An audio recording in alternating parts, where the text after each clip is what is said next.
Can rush the passer with that green front, and then they come after you with the double A's. I would not want to be Eli Manning tonight. Under pressure for sure this evening. Well, our coverage from Spider Camp tonight is brought to you by DirecTV. And you get a look at some of the Miami Dolphin Hall of Famers here for the Dolphins' 50th anniversary celebration. They're on the field for the national anthem. Let's join PA announcer Kenny Walker. Dolphins, to honor America, please rise and remove your hats as tonight's national anthem will be performed by Grammy Award-winning recording artist and rock star Etheridge.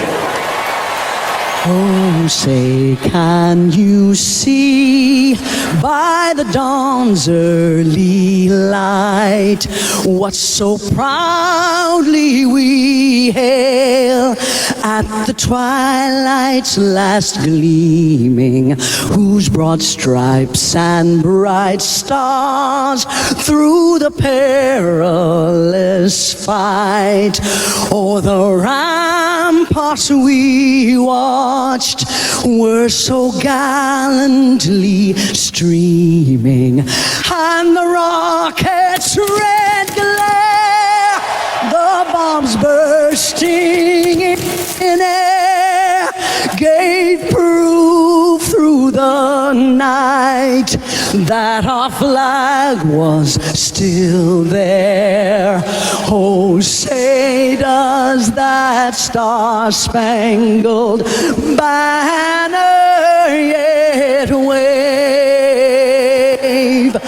o'er the land of the free, oh, and the home of the brave.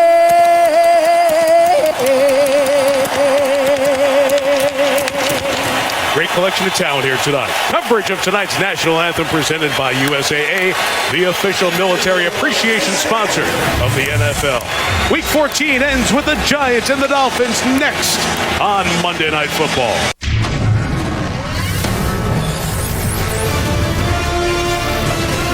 ESPN welcomes you to the following presentation of the National Football League.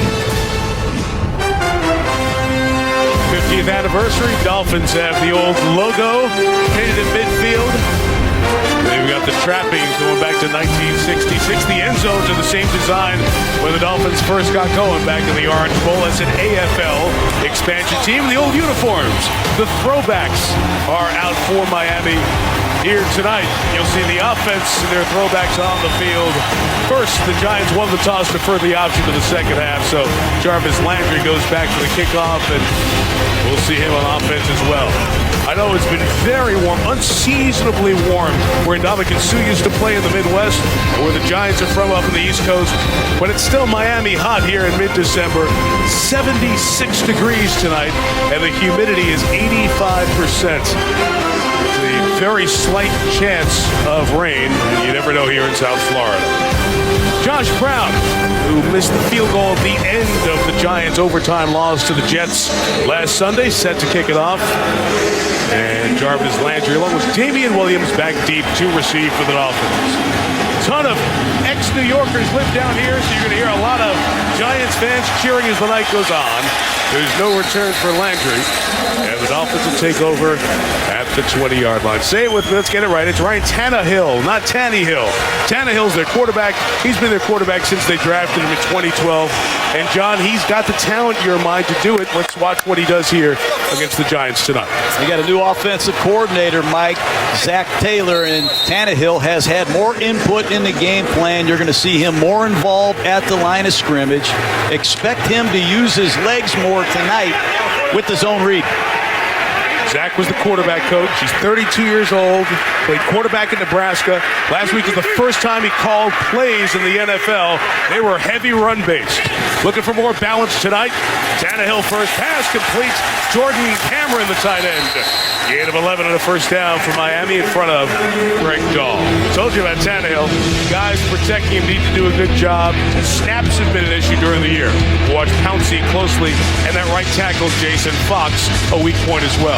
Handling the ball, the two tight ends. Devontae Parker stepped up. Touchdown last week. Landry ready to do some big-time stuff opposite his old buddy Odell Beckham Jr. And the running back, Lamar Miller, very good back.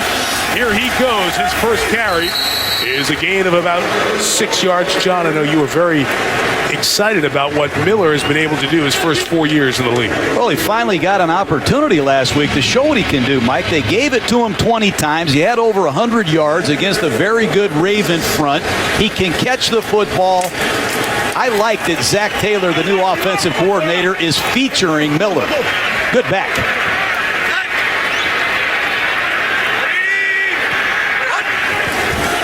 Sims, the tight end, came in motion. He's got the ball. He lost the ball. Can the Giants get on it? They kicked it. They booted it. They fell on it. Knocked out by Landon Collins. And I think Jason Pierre-Paul has his second consecutive week with a fumble recovery. Excuse me, Mike. That is exactly what the Giants needed early. A signature play from their defense. Beautiful hit. Helmet right on a ball by Landon Collins, the rookie out of Alabama. Is a catch, fumble. And that ball is out. First down, New York. First down. And that's the first time after a reception running with the ball the Dolphins have fumbled this year. They were the only team in the league to hang on to all their receptions and not fumble it. They give it up there. Big hit by Collins. And catch 11 on the year for Sims. Turns into a turnover, and Eli Manning and the Giants take over in great field position. Rashad Jennings starts that carousel of Giants backs. Eli for the 36, out quick to Ruben Randall. Will he get going tonight? Gain of just over 6 yards. Eli Manning keeps rolling since that rookie year, 2004 in November, when he took over for Kurt Warner. All the starts, 180 in a row, longest active, not just for quarterbacks, but anybody in the league. Top 10 all-time in touchdown passes. Off to the good start here, getting it to Will Tye, his tight end. And back-to-back completions get the Giants a first down, John. Expect a lot of quick throws from Eli Manning tonight. This offensive line has struggled, and he knows the Dolphins have a very good pass rush. They want to use this no-huddle offense, Mike, to try to wear out Ndamukong Suh and these pass rushers of the Dolphins. They don't have much depth. Toss, Jennings. Surfaces for about 2 yards, and Derek Shelby made the tackle there. I mentioned the carousel of backs. Rashad Jennings, Andre Williams, Shane Vereen, Orleans Darkwa. You see them all. Question is, can anybody get in a rhythm and do something to earn the hot hand and stay on the field? One of these backs has to distinguish themselves, and they won't come off the field. Eli Manning giving instructions to Will Tye, the first-year tight end. Second and 7, a drop right into the waiting arms of Ndamukong Suh. Big loss on the play. Offensive line has got to block better. And Ndamukong Suh, number 93 at defensive tackle, beats John Jerry with ease.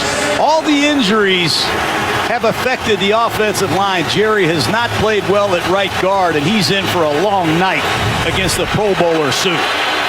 John, the big question coming in, would Eric Flowers be playing for the Giants at left tackle with his ankle injury? He is in there to start. And these are the downs where you need him. Olivier Vernon goes up against him on third and a dozen. Eli with time is caught by Dwayne Harris, who will be 3 yards short of the first down. And Tom Coughlin sends the field goal unit out. We just said it in the pregame. Miami is going to come after Eli with a lot of different looks. The double-A package, 2 linebackers between the center and the guard. They're going to mix up their looks. That time they played a zone coverage and they're off the field. Here's Josh Brown. And John, the big deal here is Danny Aiken, the long snapper. Zach Diassi, 9 years, 141 games on IR. First snap is a good one from the former Patriot snapper, Aiken. And Josh Brown gives us the first points of the game.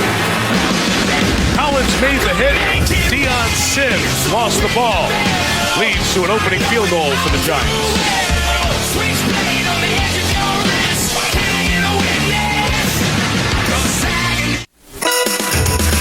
ESPN's Monday Night Football is brought to you by Mercedes-Benz. The best or nothing.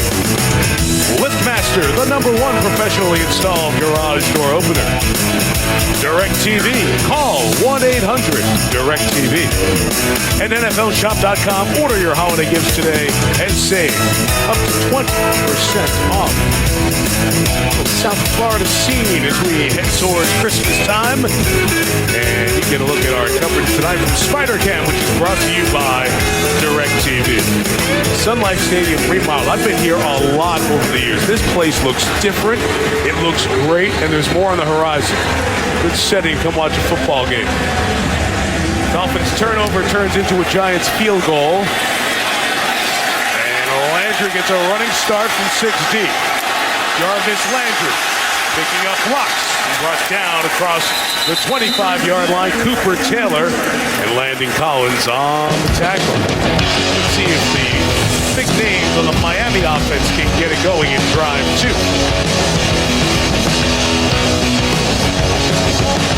Jason Pierre-Paul played his best game of the season against the Jets. He's coming back from the mental and physical issues with that fireworks accident on July 4th, lining up in his old defensive end position.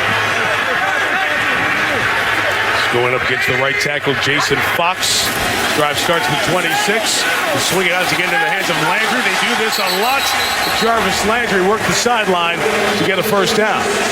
Go back to JPP, Mike. This is a new defense. Don't forget that. Steve Spagnuolo just got here. He has to learn the defense. He had no training camp. And he's learning how to play with that club on his right hand. Mike, this is a real challenge. Hand usage, grip strength have been a big part of his success. He's got to learn how to play again with the limitations in that right hand. Gain of 16 to Landry, right back to him. This time the gain is minimal. Tied up by Dominique Rodgers-Cromartie. Well, that's this offense. That's the #1 thing they told us they wanted to do tonight was throw the ball on the perimeter, make the Giants defend the entire field. They don't tackle well, especially in one-on-one situations. They want Landry to catch as many balls as possible on the edge. He's excellent after the catch. And, Mike, he had just 2 catches last week for 5 yards. He's having a problem with his shoe. He comes off. The former Packer Greg Jennings comes in for 2nd and 8. Miller left. Cut it back inside, but Kuhn was waiting just to get a gain of 2 as Marcus Kuhn joins that Giant defense up front with Pierre-Paul and Ayers and Cullen Jenkins. They haven't gotten a lot of sacks this year. Jasper Brinkley's the 3rd option now at middle linebacker. Hertzlick and JT Thomas helping out as well. In the secondary, tackling will be important with Amukamara and Rodgers-Cromartie on the corners. Greg Dahl starts again for Brandon Merriweather. You've also already seen what Landon Collins can do. Big hit. Forced the turnover on the Dolphins' opening drive. Steve Spagnuolo's team's given up way too many yards. Not the personnel to work with that some others have. But here comes pressure from Collins on 3rd and 6. He can't get there, and in the middle of the field, it's Jordan Cameron for a first down at the 37-yard line, a gain of 17. What an impressive play by Tannehill. They bring Collins on a blitz, left side of your screen. He's going to be unaccounted for. Watch Tannehill take off to his right.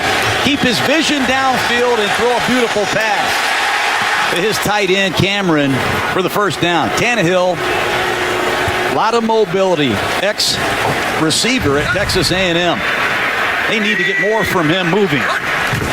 Miller comes over to the left, fake over the top behind Landry and incomplete as Landry was being covered by the nickel, Trevin Wade. You know, Mike, in this offense, some of the drops are compromising. Ryan Tannehill has to fake the ball in the shotgun, and it causes some inaccuracy. And that time the ball looked like it was tipped by defensive tackle Gary Wynn.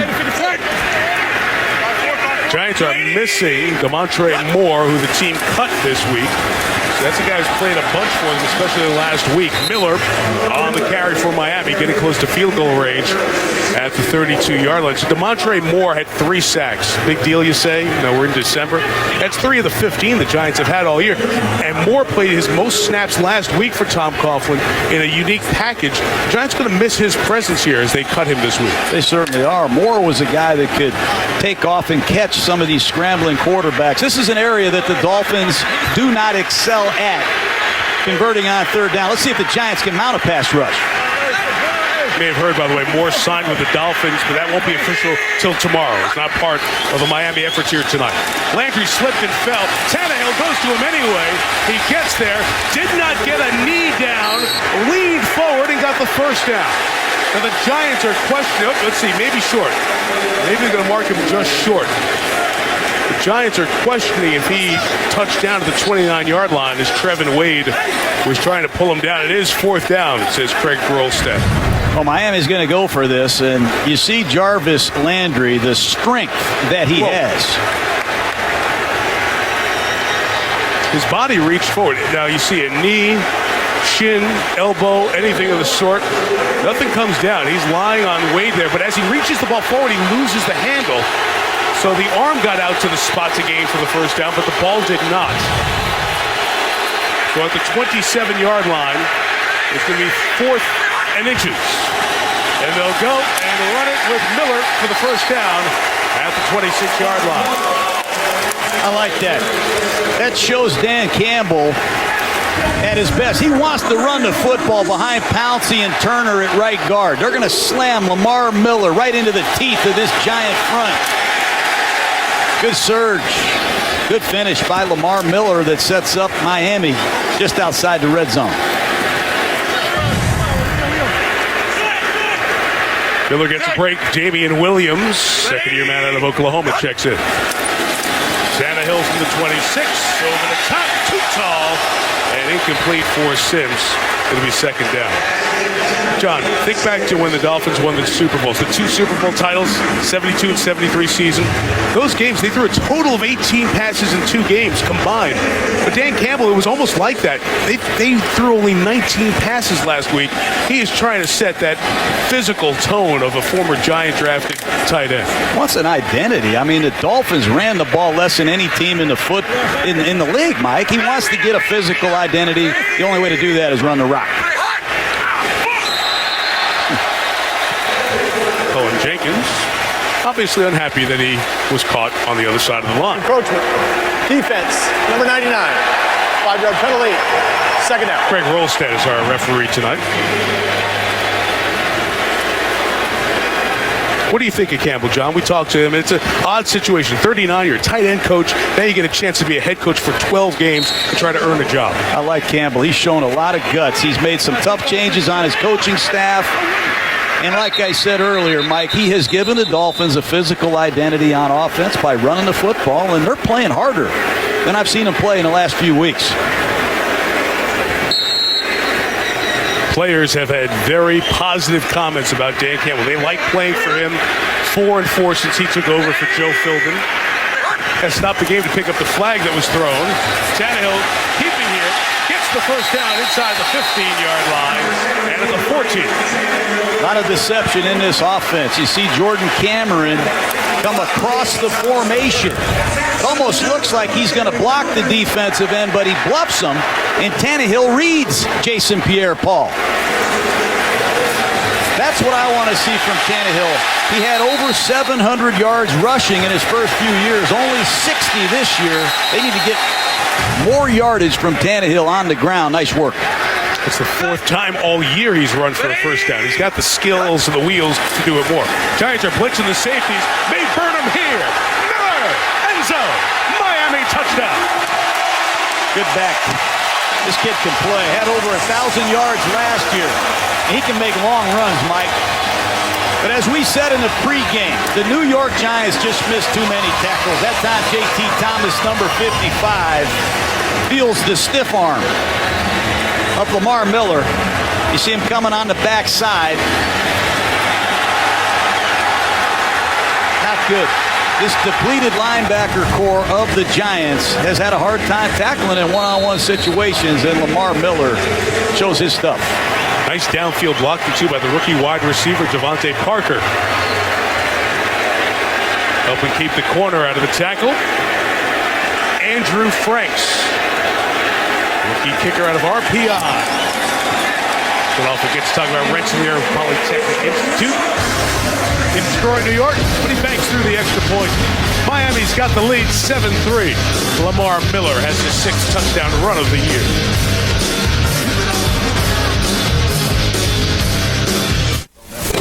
You like offense? Probably see some next Monday night. Megatron, quiet in the Lions' loss at St. Louis yesterday. Go down to New Orleans, where there have been a lot of touchdown passes thrown, and Drew Brees has been putting them up for New Orleans. For the moment, still alive in the playoff chase. Saints and Lions next week, 8:15 Eastern from the Superdome. Andrew Frank's kick through the uprights. The Giants will take over at the 20-yard line. And that means Eli and Odell, the 2 best Giants on their roster. See if Beckham can start the meter running towards a 100-yard game tonight. Yes, Miami fans, it is the first quarter and your team has 7 points. The Dolphins, in their last 6 games combined, only 3 first-quarter points. So they get off to the good start. Now see how the Giants can respond. Their second drive, Andre Williams is the back.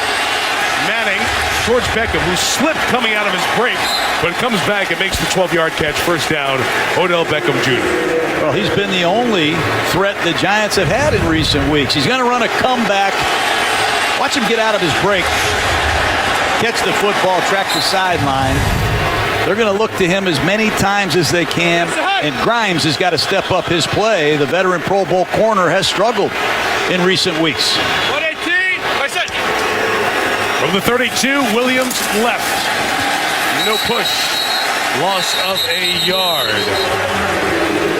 Back by Michael Thomas, the safety. So blocking up front. Flowers, we're going to watch him closely with his left ankle injury.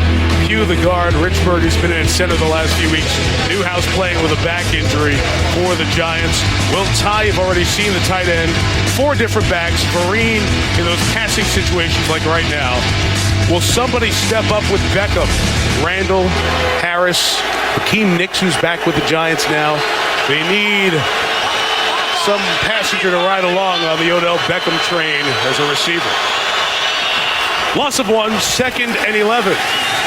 And Eli completes it to Dwayne Harris, who gets the 41-yard line, yard shy of the first down. It'll be 3rd and a yard for the Giants. Dwayne Harris has been an important New York Giant. He's in the slot where they had hoped to have Victor Cruz. Preston Parker was released, and now it's Harris in the slot, doing some good things as a receiver and a returner. And here they are, Mike, in short yardage, an area where the Giants have been just over 50%. See the numbers there, how bad the Giants have been in these situations. Vereen's the back. Ty, the tight end, is leading for him. Not even close. Bryce McCain knocks him back, and the Giants' struggles on 3rd and a yard continue. Just don't know what some of these running plays are. They have Will Ty at fullback, and you're going to see on the bottom of your screen from nowhere, number 24, McCain, unblocked, stuffed Shane Vereen for nothing. Sometimes a shotgun-driven offense, you don't get that power block. There's nothing there at all. We mentioned him on the field goal attempt. The Giants with a new long snapper after Zach Diassi goes on IR. First punt snap for Danny Aiken. Back to Brad Wake. Ozzie kicks it away. Short, 35 yards off the kick. They're caught by Landry at the 24. Dolphins take over, 3:01 to go.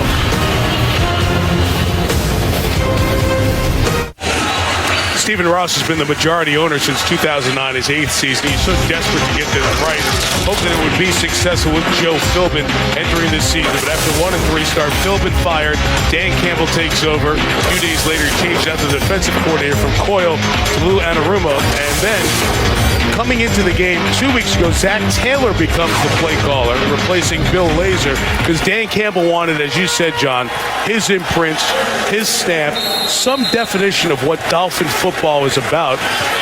And go back to a guy who was a tight end drafted by the Giants, Dan Campbell. He wants physical football to help not have Tannehill throw it 50, 55 times a game. Here's keeping on the design run, and the zone read gets a dozen, and using the full arsenal of his athletic ability there.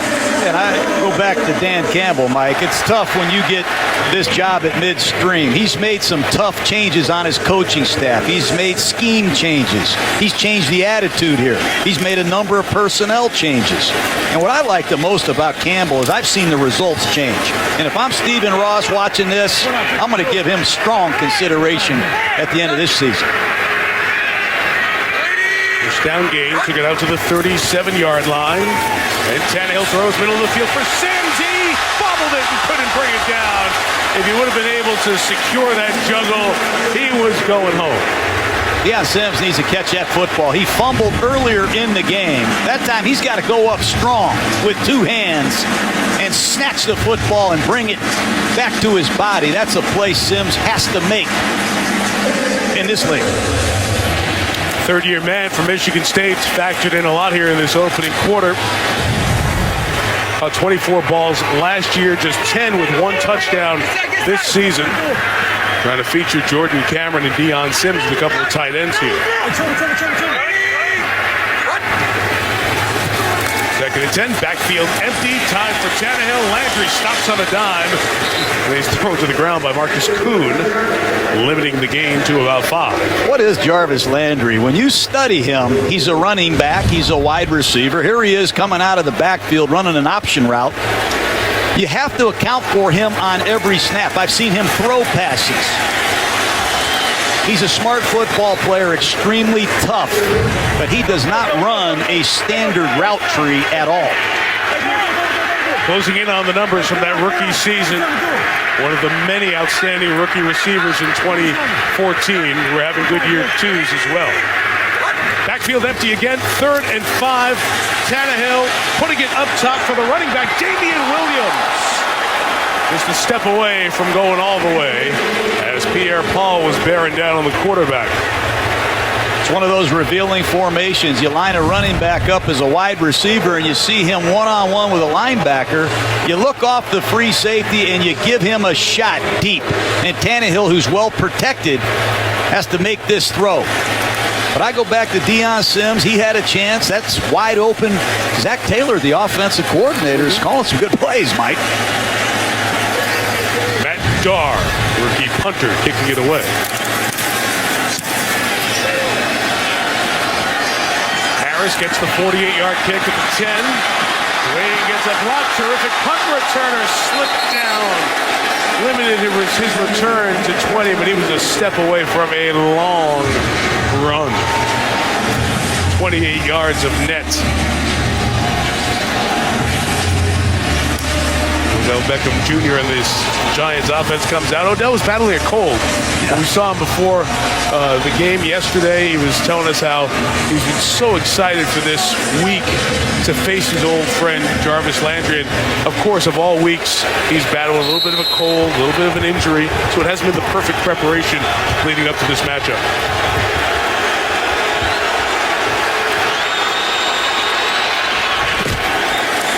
30-yard line. Rashad Jennings with a run up the middle. He'll gain 9. Koamisi make the tackle. You know, Landry and Beckham both at LSU. Let's talk about this hidden tape. Our Monday Night Crew is going to dig this out. You knew our gang would get it done. Best in the business. How about these catches in practice? These are circus one-handed catches. These two receivers, Beckham and Landry, are famous for this. Did you see that? Look at this. Jennings up the middle.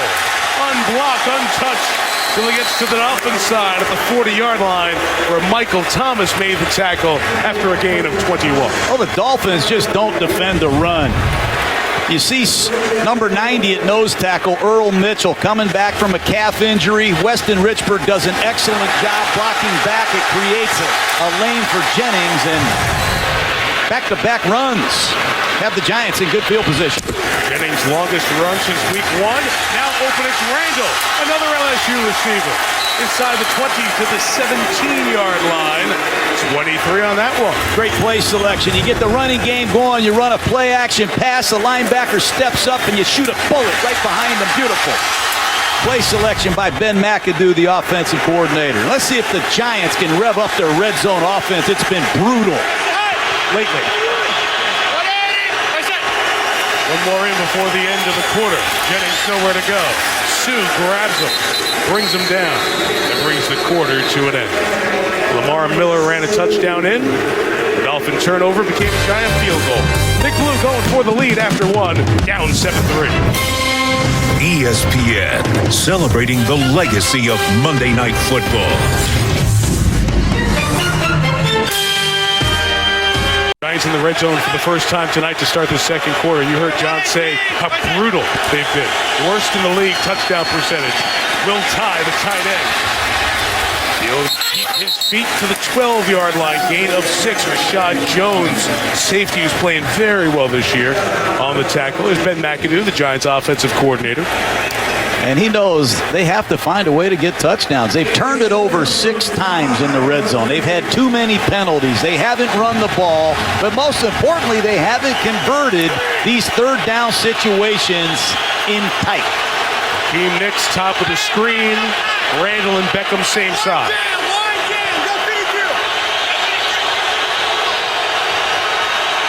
Will Tye in to pick up that inside pressure if it comes. Quick to Beckham. First down, Giants at the 6. Jelani Jenkins, the tackle.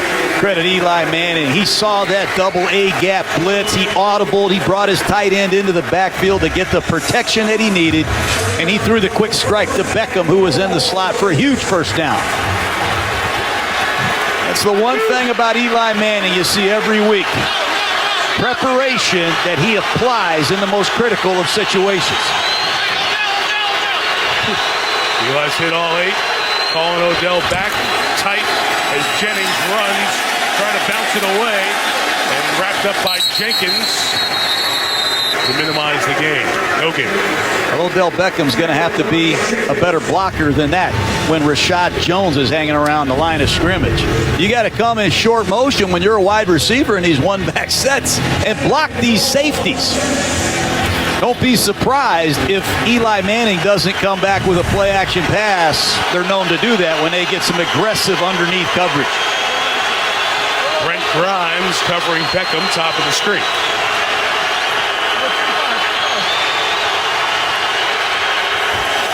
Second and goal. Manning looked that way. It was covered. Back in the middle. It's knocked down. Pass incomplete. And Ndamukong Suh, the highest-paid defensive player in NFL history, knocked it down. Mike, that's a 7th batted ball by Suh. Number 93, right side of your screen. The Dolphins have rejected 16 passes. And Ndamukong Suh knows that ball's coming out quick. I might not get there, but I can still make my presence felt. 3rd and goal. Last 4 drives inside the 10-yard line. Giants haven't scored a touchdown. 3rd and goal. Vereen in close to help. Manning end zone. Touchdown! Ruben Randall puts the Giants on top. That has to excite head coach Tom Coughlin. He's been looking for Ruben Randall for the last 6 or 7 weeks. Who else is going to step up and compliment Odell Beckham? In the slot, Randall uncovers against this red zone coverage for 6. Excellent work by Eli. 2 third-down conversions. And they needed red zone success in the worst way. And a whole bunch of things that will never show up in stats or QBR. All the stuff he did at the line of scrimmage there. Even when Beckham didn't execute for him, he brought him in. Solid job by Eli on the drive. Josh Brown adds the extra point. The Giants respond to the Miami touchdown with one of their own. New York leads 10-7. by Dunkin' Donuts. Check out this week's excessive celebration at ddfieldpass.com. Lexus and their pursuit of perfection. And Navy Federal Credit Union, federally insured by NCUA. Young and old, the stars, the Dolphins' 50th season all-time team. You saw Don Shula there. They had a great event Friday night at a hotel not too far from here. And many of those folks on hand here tonight, including Dan Marino, a decade ago to the Pro Football Hall of Fame, sitting amongst the Dolphin brass. Boy, they can roll out some great tradition here for those glory years. They sure were. I was at the lobby with Mark Clayton, A.J. Dewey. They were all around. Mercury Morris. Don Shula, what a coach. What a job he did assembling one of the all-time great dynasties. Perhaps the best ever. Street address of this stadium is 347 Don Shula Drive. Recognize that magic number for the winningest coach in NFL history. Landry catches it over his head from 4 deep. Hits it hard. Landry turned around by Collins. Chased by Dahl. Finally out of bounds. Just shy of the 35-yard line. Speaking of Dan Marino, Monday Night Football. Down here just off South Beach very often. Dan Marino, most passing yards on Monday Night Football, ahead of Brett Favre by just under 600. You talk about touchdown passes thrown on Monday nights. Marino, 74, Favre, 69. 1-2 on the list. During those days, they didn't play in cold weather climes very often in December, so the Dolphins were on Monday night as a regular staple in December. And Dan was great any time of the year, but helped him to those Monday night records. Tannehill from the 33, didn't like what he saw on the right. Comes back left and completes it to Greg Jennings, former Packer, 7-yard gain, just shy of the 40-yard line.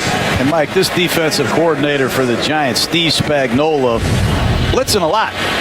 This time it's Collins again. Lamar Miller makes the pickup, and it allows Tannehill to get to an alternate receiver. But Spagnuolo knows he's got to make something happen with blitzes to help this pass rush that just can't get there with 4 men.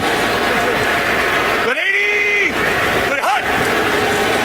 2nd and 3. It looks like Pouncey was the only one there on that snap count, and a gain of 2 for Miller's just shy of that first down.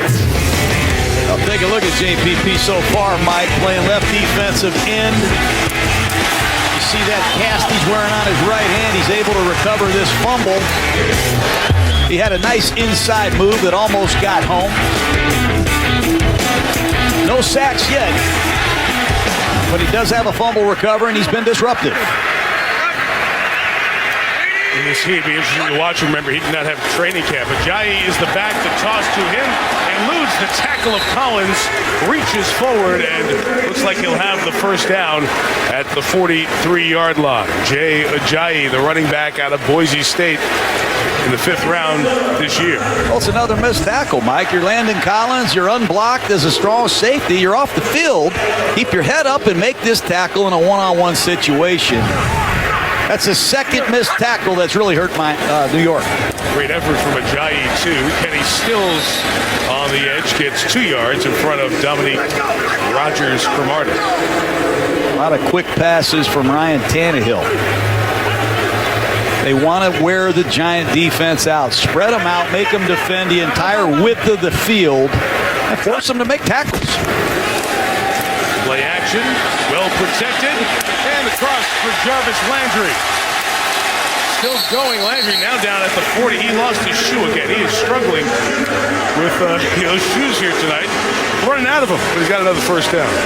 Just a deep cross by Landry. They eliminate the underneath coverage with the fake. And Landry to the corner, I should say, wide open. First down, Miami. Gain of 17, 5th grab of the night. Pedal to the metal here. Tannehill, shot downfield, incomplete. Intended for Devontae Parker, the rookie wide receiver. Rashard Matthews had a nice season for this Miami team as the other receiver, but he has a rib injury. He's inactive for the 2nd straight week, and Johnson, opportunity for this rookie out of Louisville to step up. Well, he scored touchdowns in the last 2 weeks. This is just a straight go ball. I think he fooled his quarterback. You run that go route, you want to slip that defender to the outside, not the inside. Miller got out of the tackle from Jason Pierre-Paul, and he's going to go to the end zone for a touchdown. Pierre-Paul had one arm. He couldn't get that other arm to wrap him, and Miller takes it 38 yards for the score. Can't coach that. Missed tackles. And Lamar Miller is a bad combination for the Giants. Watch Lamar Miller accept this inside handoff and not only score, but how many Giants does he make miss? How about that stop and start quickness? I like this clicker, Mike. Watch this. Incredible stop and start quickness and north-south home run speed from Lamar Miller, the ex-Miami Hurricane. And I'm sure the new Canes coach, Mark Rick, is saying, let's get some more backs like that. What a run by Miller. 7 touchdowns on the season. 2 in the first 2 quarters tonight. Andrew Franks adds the extra point. We just showed you that clip of Jason Pierre-Paul and the missed tackles by the Giants. All in the same breath on this one. It's a Dolphins touchdown for Miller. JPP couldn't get to him. Miller goes all the way. Miami's up 4.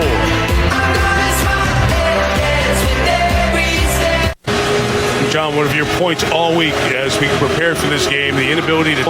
You can put them in the right position. They got to make plays, and the Giants are not. 59 yards after missed tackles tonight and a couple of touchdowns here to make it 14-10. Strong leg on Franks. Knocks it right back to the uprights again. Well, take a look at the missed tackles, Mike. On the first touchdown, Lamar Miller stiff arms J.T. Thomas in a one-on-one situation. Then it's 3rd and 1. Landon Collins is unblocked for a 2-yard loss. Can't get it done. And then JPP and a host of other Giants can't bring Miller down. And it has the Giants behind by 4. And Eli Manning's got to keep his gas pedal down. They're going to have to outscore Miami, Mike. Mentions a hot, humid night. This might evolve into a high-scoring game as these defenses get worn down.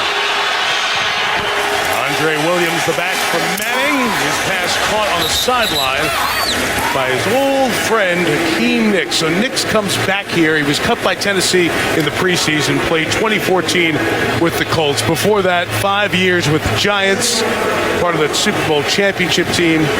Eli Manning thrown as often to Nicks as any other receiver he's played with. Williams, Sue got a handoff.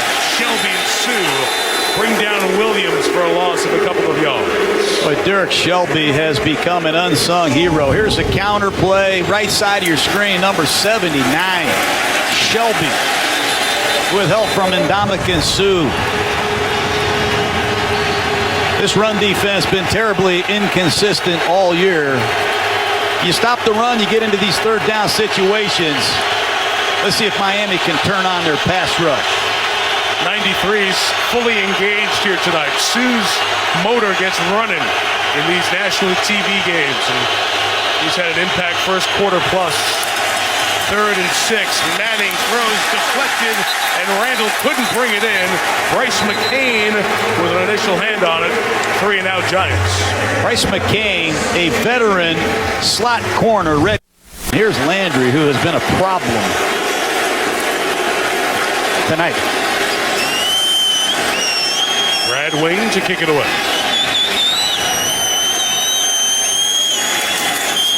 Out coming right through the middle is Chris McCain. Didn't get there. The punt is 52. Here's Landry at the sideline. They'll get out of bounds in the 34. Return of 10. Dolphins back on the field. Rolling offensively off that last drive. Ryan Tannehill, a good start. His team in the league. Our Monday Night Lights, South Florida style. We're going U12. Youngsters in the Orange Bowl Youth Football Alliance Championship game was over the weekend. Congratulations to South Miami. The Grey Ghosts beat the Fort Pierce Seminoles 24-0. This is over at Florida International University Stadium campus. Look at those guys, their trophies. The Orange Bowl committee folks do a great job helping out with that. And there they were at the games. They're 12-0 over-unders. Get a chance to be out on this field and see the players as they got warmed up tonight. The 34, Tannehill throws to Landry. Well read from the jump by Cooper Taylor. The safety forces a loss of 3. That's what the Giants have to do. One-on-one space tackles, and Cooper Taylor, a safety who really was on the practice squad for a while, does a nice job recognizing a quick screen and attacking Landry immediately for no gain. Opportunity, right? You take advantage of it. Cooper Taylor hadn't played any snaps until week 6 when he played 5 of defense. Played 12 last week, so very little time within the rotation tonight. Tannehill slant, caught by Landry. They are wearing him out tonight. Well, Landry complained about not seeing the ball last week when they only threw it 19 times. He throws away 19 times in the first half tonight. Yeah, and look at all the substitutions from this Giant defense. They are trying to match every situation with the perfect group of players, and they just can't get any pressure on Tannehill, and he's spreading out this Giant defense with these no-back sets. 3rd and 5, backfield empty for Tannehill. Giants rush only 3, they drop 8, but still, Sims gets open for the first down in front of the linebacker, Jonathan Casillas. Giants can't handle a no-back offense. They've given up over 50 completions and 7 touchdowns in a no-back offense. They continue to rush 3 men. They can't get to the quarterback, and Tannehill sees the defense perfectly. I'm impressed with what I've seen from Tannehill, Mike. All the changes that he's had at offensive coordinator. I'm seeing him do more at the line of scrimmage, and he's even underneath the center more than I've seen him all year. Lamar Miller, the back from the 47, flea flicker. Giants very disciplined downfield. They stayed covered. Landry couldn't handle on the sidelines that hot pass from Tannehill. Credit the Giants defense for not giving in. Well, Landry's got to catch a football. You see all these one-handed catches you showed earlier. That ball is a bullet right between the numbers. Got to make those catches. Did he lose his shoe again? He did. Downfield he lost his shoe. A great play by Tannehill getting out of trouble, and so he finds his shoe. We need to get those tightened up. That's 3 times alone Landry's thrown a shoe in the game. 2nd and 10. Tannehill hit hard. No whistles. That might be a live ball as it comes out of bounds at the 40-yard line. There was no incomplete signal for a forward pass. If it stands as a fumble, it's a loss of 7. The officials discuss as you watch. Watch Colin Jenkins go to work against Dallas Thomas on a spin move, and he punishes Tannehill. Jenkins had a big sack last week. And pass. Okay. 3rd down. that was an impressive spin move by the veteran Jenkins. It is ruled incomplete pass, as you heard, which saved 7 yards. You saw the replay. That's not one you would challenge there because his hand was on the ball, in control of it as it came forward. But to your point, John, those are the kind of hits the Giants need more of, and Tannehill's had too many of as this season's gone on. Indeed. So instead of 3rd and 17, it's 3rd and 10. Again, the backfield emptied out. Tannehill slings it to Sims. Got a block from his left tackle, Brandon Albert. Couldn't get the first down. He's about 4 yards shy. Cullen Jenkins, Jason Pierre-Paul over there on the stop. Miami punts. I'm impressed with Pierre-Paul. This is a screen pass. He's rushing the passer. He recognizes his screen, and he shows great effort and pursuit to bring down Deion Sims short of the first down. I tip my hat to Pierre-Paul. He has come back from a lot of adversity, hasn't pouted, hasn't felt sorry for himself, and he's given it all he has. Giants trying to get one player off the field, see if they had 12 or 11. Fair catch signaled by Harris.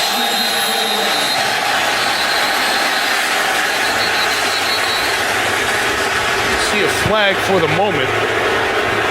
The officials are discussing. I was trying to do a quick count as that ball was in the air to see if there were...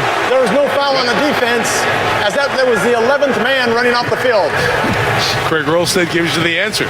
That's exactly what happened. So the Giants, who've had too many mistakes like that during this season, all clear there. So the Giants will take over on the fair catch their own 10 when we come back. 5:49 till the half. Good one here in Miami. Connie among the Dolphins greats here tonight. Giants take over at their own 10. That was the correct call, by the way. They had enough players on the field. Manning, deep shot, underthrows Beckham, who cannot bring it in. Hit the ground, I believe. Let's see. No, did he catch it? Oh, we got a flag down. Okay, we have a flag down. Offensive pass interference. That's why no signal for catch or no catch from the deep referee on the sideline. Pass interference. Offense, number 13. That penalty is half the distance for goal. Replay. First down. Well, he's going to be wide open. He's going to run a double move. And he's going to be wide open. He's going to run right by the corner, Grimes. Eli just couldn't get anything on the throw, and you see the push off with the left hand. That's tight. That's a so-so call. I say let him play. Second down. Actually, 1st and 15 after the penalty. Didn't look like Grimes was pushed back very much. That's the second penalty of the night on the Giants. None on Miami. Here's Jennings with a run up the middle, bowling over the would-be tackler for a gain of 11.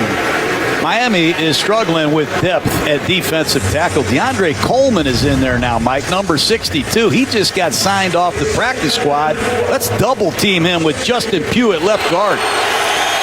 Let's run right at number 62, Coleman, who just got activated, and see where his game speed is. Second NFL game. Played one with Denver last year. Jennings sees the safety Rashad Jones come down to make the tackle, but Jones gets pushed back, and Jennings yard shy of the first down.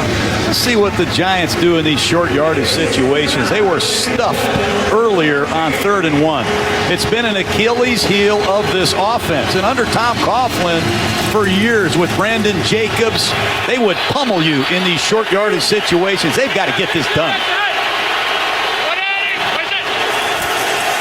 3rd and 1. Jennings trying to find a space. Those are 3 hard runs in a row from Jennings to get the first down. Well, that's how you get it back in rhythm. Try handing him the football. A lot of young players playing for Miami. Now in there, number 97, their second-round draft choice, Jordan Phillips out of Oklahoma. Playing a lot of rookies. Right corner, McCain from Memphis, Bobby McCain. A lot of youth out there playing for this Dolphin defense. Let's see if Eli can exploit it.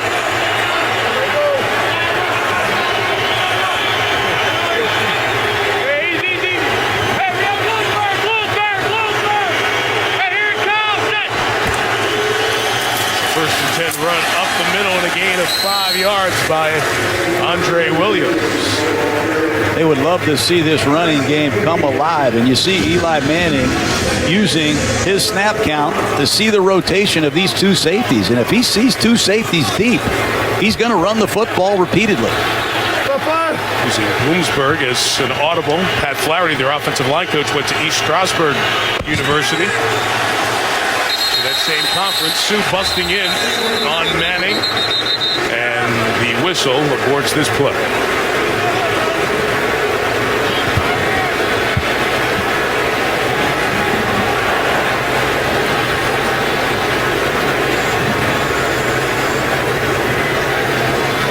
No penalties against Miami so far. Offside. Defense, number 93. 5-yard penalty. Second down. What kind of year has Sue had, John? He did not play well early. Coaching changed his style of play. He doesn't have the sack numbers. He doesn't have the wire-to-wire impact production I think that he had in Detroit, but he still is a problem to block. He's seen a lot of double teams. They lost Cameron Wake, and I think it's affected his overall production. 2nd and 1. Manning missed the handoff, recovered by connect. Jones takes it to the 25, and the Giants have turned it over deep in their own territory. Changing running backs every play, every series. Ball handling becomes a problem. This is day one training camp execution. I can't explain it. Simple shotgun handoff. Eli looks the ball in, and Williams doesn't have his right arm up. Bad football. Sets up Miami for a golden opportunity. And John, this is a Giants team that had fumbled only once on a running play this season and didn't lose that one. Eli was charged with a fumble, a really sloppy aborted play, if you will, at Buffalo on October 4th. So the Giants lose a fumble, and the Dolphins will take over at the 25-yard line. The turnover and its spot just confirmed by the replay booth. So they're ready for play. Gives Tannehill a shot here to extend the lead. Ajayi, the back, turns the corner on the right and gains 5 yards. 6 foot, 230 yards. Big back John, who started the season with a rib injury, so he's put on that injured reserve designated to return. He's come back and done a nice job so far. He has, and he can catch a football. But I like what Tannehill just did there, Mike. He audible. And I'm seeing Tannehill do more of this than he has done in previous years. And I think it's something that he has to do to become a great quarterback and take his game to another level.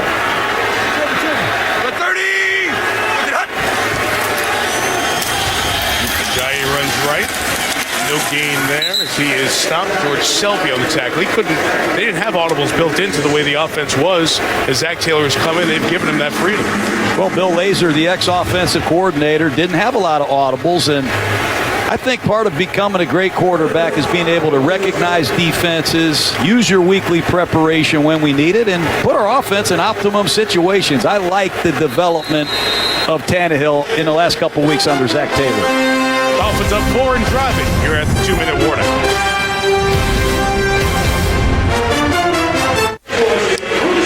Dolphins lead. They're driving the 2-minute warning. This is an interesting time here in this month of December for the Dolphins.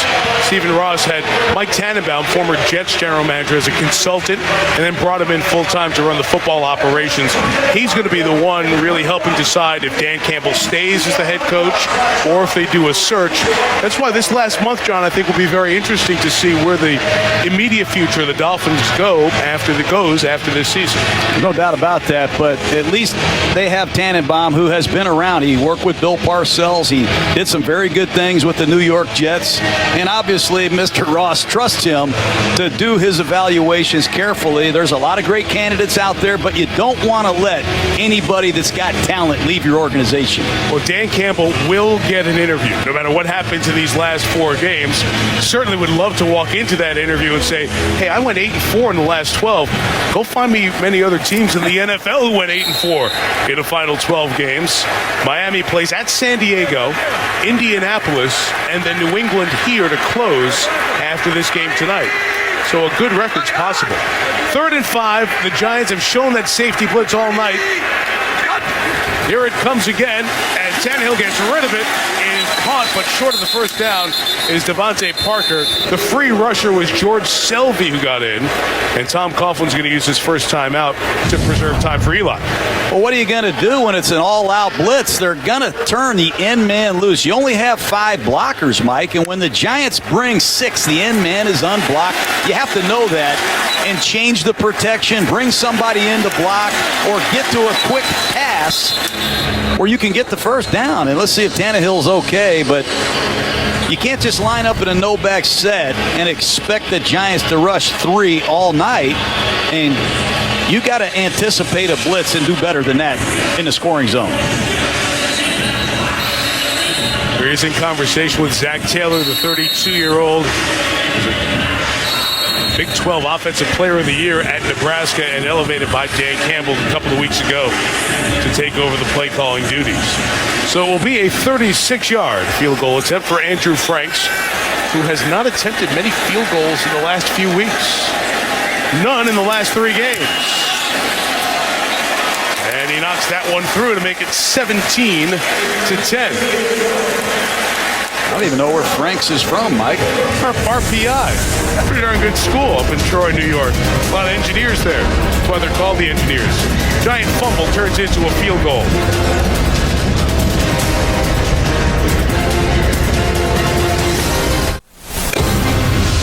Chris Berman standing by at the world headquarters in Bristol for the Toyota halftime. Boomer's final drive will take a peek at a little max show from the Raiders and the undefeated Panthers. Adam and Mort will be heard from their insider update. Plenty of injuries to update, including the one to Andy Dalton of Cincinnati that has changed the scope of the AFC North and the playoff race. All coming up on the Toyota halftime. Franks with a huge leg has not even brought a return into question tonight, so the Giants will take over their own 20. John, Mr. Sue, what has he been up to in this first half? Well, they move him around. Here he is playing left defensive tackle on the outside shoulder of the guard. Then they line him head up on the offensive tackle. Keep watching, he's playing nose tackle. And then he puts his hat in the crack between the center and the guard, and he whips John Jerry for a nice tackle for loss. Obvious passing situations. It's time for Sue and his pass rush to wake up. 2 tackles for loss, 1 pass deflected. Our stat man Marty Aronoff tells me the numbers for Sue tonight. Giants 2 timeouts in the 2-minute drill. Eli Manning to Will Tye, gain of 5. Eli throwing it very quickly out of respect to this pass rush. And Rashad Jones, over 100 tackles, 4 interceptions. He's returned 2 of them for touchdowns. He's a ball magnet. You better keep an eye on number 20. 5, Manning stepping up, shot downfield, Beckham! Brought it in, flag is down, back by the quarterback, Odell all the way to the 30. If it stands, it's 45 yards. People continue to work Brent Grimes, who has really struggled defending the deep ball. Personal foul. Roughing the passer. Defense, number 50. Hitting the quarterback late. It's a 15-yard penalty tacked on the end of the play. First down. It makes it a 60-yard gain for the Giants. Just a post route. He runs Grimes down, and Grimes is no match for the speedy Beckham. And Eli Manning threw a beautiful pass. There's Olivier Vernon with a late hit. I didn't see that. We usually give you 2 steps, and then it's a flag. That was right at that second step. Didn't look like there was a blow to the head, forcible contact. In any case, it is 60 yards total. When in doubt, they always protect the quarterback. They bring the ball to the 15, and let's see if that struggling red zone offense of the Giants, which did get the touchdown earlier, can tie the game here.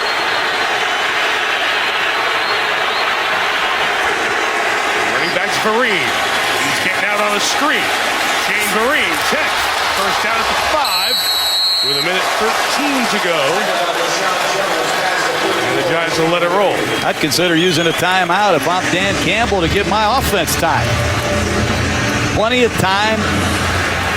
You have all your timeouts left. No sense saving them. First and goal, Giants at the 5.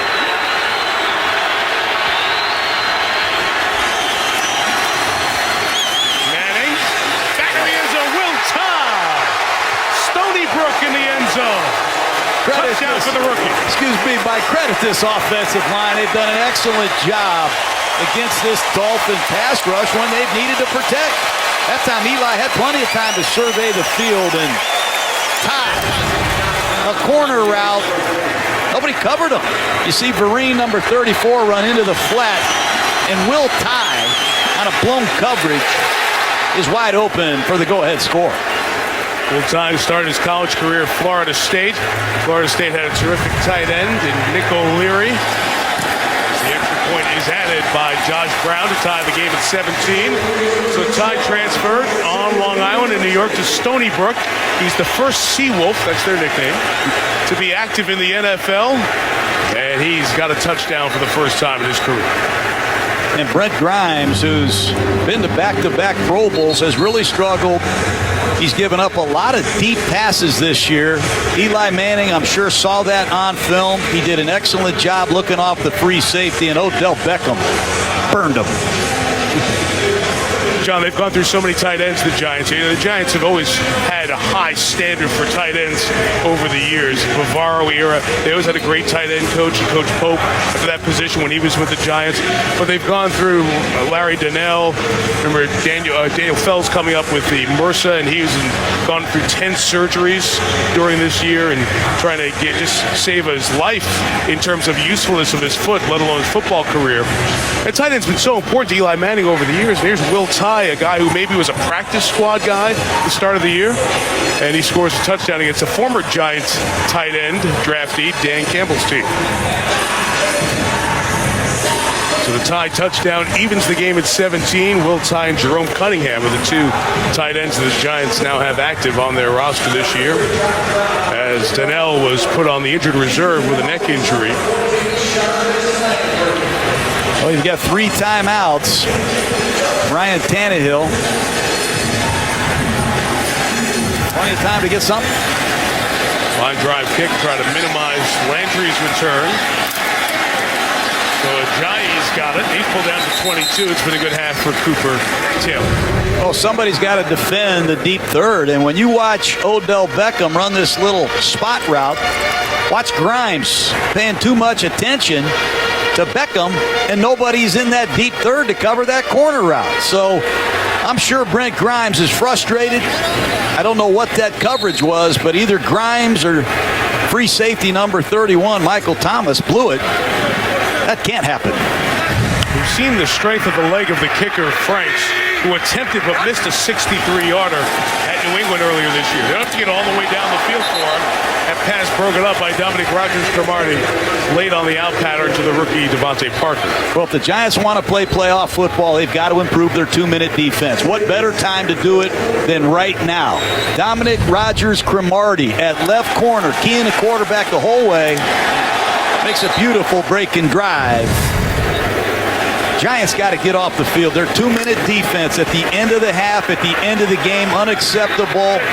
Time to turn up the rush.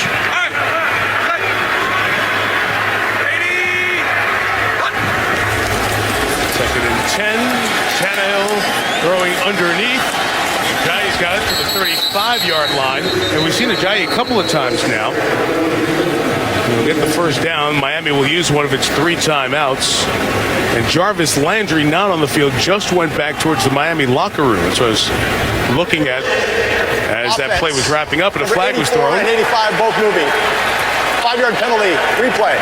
Second down. Illegal shift with Cameron and Jennings moving at the same time. Let's go to Lisa Salters on the sideline. Yeah, Mike, Jarvis Landry just took himself off the field. He came over to the sideline. I saw one player say, "You okay?" and he just kind of shook his head and went right back to the locker room. He had been checked out by the trainers a couple of times, but it was unclear what they were evaluating. Remember, he has been on the injury report with a knee injury, but not sure, Mike, if that's what's bothering him. Okay, Lacey's off to a very good start of this one with those 7 catches early on. Second and 15, Ajayi with the run. Count. The umpire takes the worst of that. 27-yard line. Miami got that timeout back after that penalty called against them the last play. The Giants are the team taking the timeout here with 18 seconds remaining. Well, Tom Coughlin wants to give his defense a chance to get a stop, perhaps block a kick, set up a return, and a long-range field goal. This is playoff time for the New York Giants. They're tied for first with a win tonight, and a lot of football left to be played. And when you have Tom Coughlin and Eli Manning and a go-to receiver like Odell Beckham, it's a tough matchup. I don't care what their record is. Get a look at the numbers. That big pass play to Beckham on the last drive has brought the total yards pretty close to even here for this first half. Just like the scores. Giants have 1 timeout left. Tannehill steps up and gets hit a yard short of the line of scrimmage. And with 11 seconds left, and the final timeout is taken here by the Giants. Robert Ayers Jr. with the sack, but the pressure from Pierre-Paul. Well, he's edging Fox, who's a backup right tackle. In the lineup for Jawan James, who's out. Ayers with pressure inside. JPP coming off the edge. And the New York Giants, we've seen Colin Jenkins get a sack. Saw a little pass rush, and this Dolphin offensive line hasn't exactly been stellar. They've given up 34 sacks. They should get after the Dolphins. Tannehill, as he came off, was grabbing at his elbow, his right arm, forearm, and elbow area. So we'll watch that as we go to halftime. Meantime, Dwayne Harris will get a chance to return a punt. He brought one back last week against the Jets, 80 yards. And the Giants use their timeouts, trying to get it in the electrifying hands of Harris. Big kick, but he's got room from the 18. Coming left. Well, covered by the Dolphins, and the penalty flag is down with 1 second until half. The flag back by the spot where that 56-yard punt started from.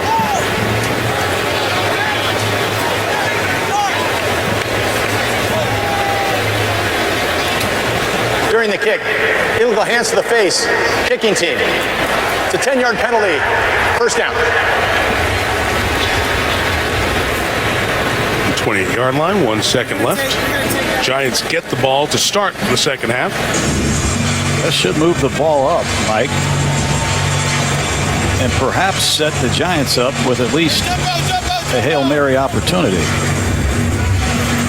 How about Aaron Rodgers' Hail Mary a couple weeks ago? That's right. A week ago, Thursday in Detroit, the ball was thrown from the 35, 65 yards in the air to Richard Rodgers. The Lions were not in their prevent defense back at the goal line, thus no Calvin Johnson back there to knock it down, and Richard Rodgers was wide open. Now Tom Coughlin having conversation here about taking that back as a re-kick potentially.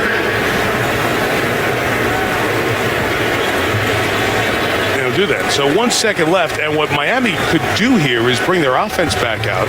Just kind of let the quarterback just take a snap and take a knee and not even risk a punt at this point. That's what I would do, because you can get a free kick situation, you can get a block. Why risk it? Just take the snap from center and get out of town.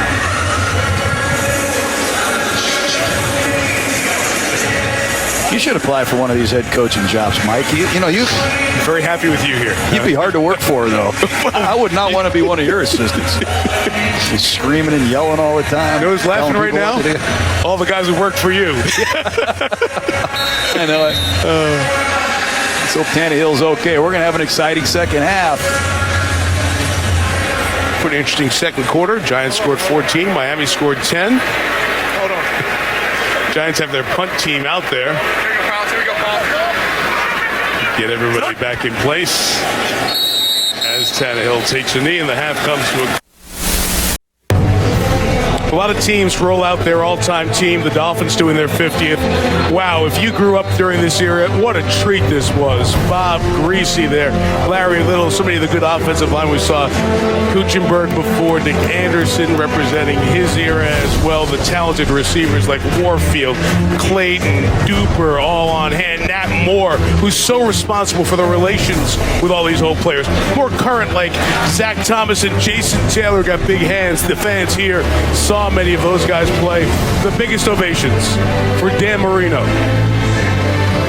and the winningest coach of all time, Don Shula. They were so happy to see Coach Shula here. Look at this great history of the Miami Dolphins. Their 50th all-time team. A couple of current players like Cameron Wake and Brent Grimes made their 50th all-time team. But kudos and a salute to the Dolphins for a first-class weekend from Friday until that ceremony here at halftime. To the game itself, 17-17. Mike Tirico, John Gruden. We'll hear from Lisa Salters in a little bit. Pretty entertaining half. Both quarterbacks played pretty well in that half, especially Eli Manning going 14 of 16. Tannehill, 23 passes, John, but 102 yards. So a lot of the short stuff.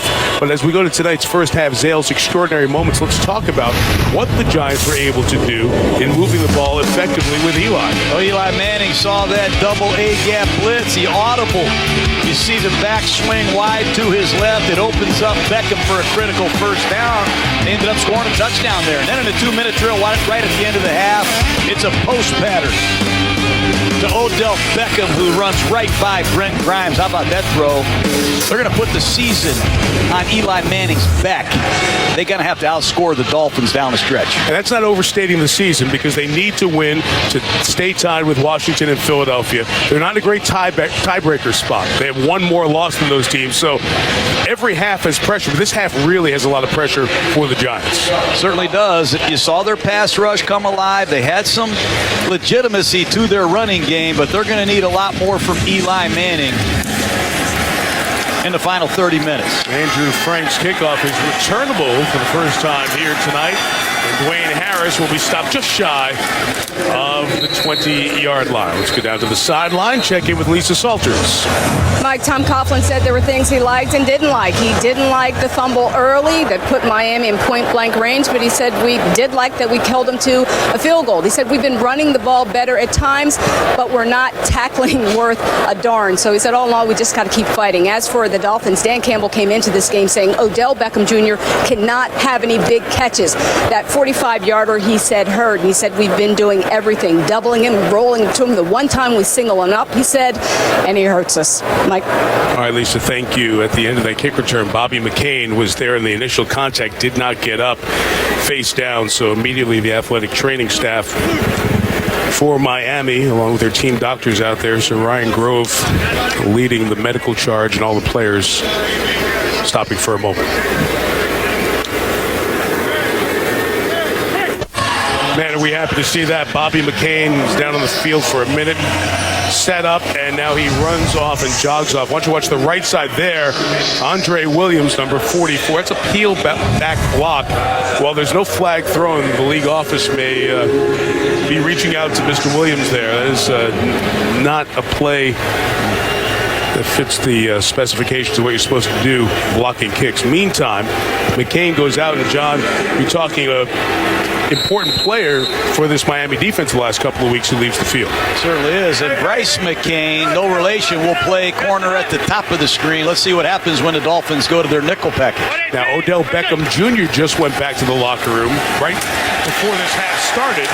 It's the toss and a big hit on Jennings by Jelani Jenkins, so a big loss there. Lisa, what do you know about Odell Beckham Jr.? Yeah, Mike, I'm hearing that he went back into the locker room to get IV treatment because he's experiencing cramping in his legs, but I'm also being told that he will return. Lisa, we did mention for the folks who were not with us at the start of the game, the temperatures in the upper 70s and the humidity is very high as well tonight. Right now it's 75 degrees, and John, the humidity is 85%. And Jamar Fletcher at the top of the screen is a man I would go after if I were Eli Manning. 2nd and 14. There is Dwayne Harris with the catch and the quick hit to limit the game to just a couple of yards. Koamisi made the tackle for Miami. Jamar Taylor is checking in to play right corner. They throw away from him. Another quick screen, and from inside out, Koamisi, who's played everywhere in his career as a Dolphin, defensive end, outside linebacker. Now he's playing inside and playing well. Second on the team in tackles. So no Beckham, no starting quarter for Miami. It's 3rd and 12. Dolphins rush 4. Eli's a short pass to Will Tye. Touchdown earlier. Can't get the first down here as the combination of Jenkins and Jones force the Giants 3 and out. Important 3 and out stop for the Dolphins, and very disappointing for the Giants to come out of the locker room, have a negative yardage first down run, fall way behind in a down and distance, and not have Odell Beckham. So Jarvis Landry goes back deep to receive. Brad Wing will punt it away for the Giants.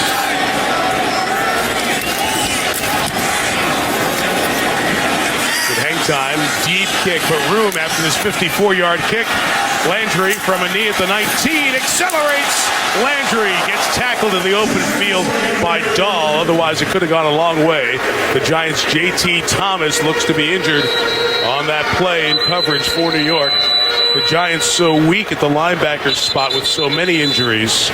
See one of their starters, Thomas. And the Miami athletic training staff keeps him there until the Giants can come over to check on the 5th-year man from West Virginia. Watch the left side of your screen, number 55, Thomas.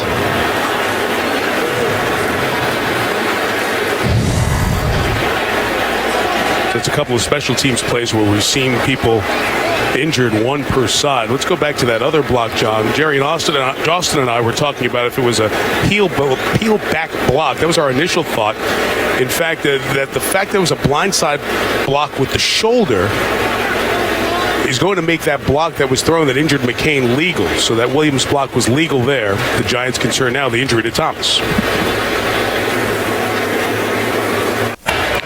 JT Thomas walked off with a little bit of a limp, accompanied by the Giants athletic training staff. Tannehill and the Dolphins take over from their own 39-yard line. The flag comes down and Miller is stopped right at the line of scrimmage. That'll be holding. Holding. Offense, number 77. 10-yard penalty. Replay. First down. So Beckham not on the field for the Giants, getting an IV, Lisa was told. Jarvis Landry on that return in the first half took that hit, and this punt return to start the second half, he reached down to grab towards that knee that had been bothering him, punching that thigh area. He's got his helmet on the sideline, but he's not on the field here for the moment. The penalty makes it 1st and 20. And Miller pulled down as he got to the hole. Jasper Brinkley gets the man who scored a couple of touchdowns here tonight. These zone reads have come into the NFL from the high school, college ranks. You see the tight end easy release to block the safety. They don't even block the defensive end. They're going to read them. That's what I want to be, a tight end that doesn't have to block. Is that what you're coming back as? Your next football life? Yes. From their own 37, Tannehill to Miller. There was no blocking at the line of scrimmage to open a hole. And no gain as Pierre-Paul and Ayers make the tackle. Well, let's see if the Giants can pick up their tackling in the second half. You saw JT Thomas miss on a Lamar Miller score, 18 yards after missed tackles. And Lamar Miller basically made the whole Giant defense miss on a 38-yard romp. Giants got to wrap up. They got to get hats to the football. Got to tackle better. And got to get Pierre-Paul back out there. You saw he was down for a second after that play. He comes off in discomfort. 3rd and 11. Whole bunch of subs out there for the moment for the Giants. Tannehill throws complete for the first down. Landry back on the field and has it at midfield. That's a great throw by Tannehill. Landry's still shaking up. Sorry, but I didn't mean to interrupt. Anticipation. Watch Tannehill find Landry on this outside breaking route.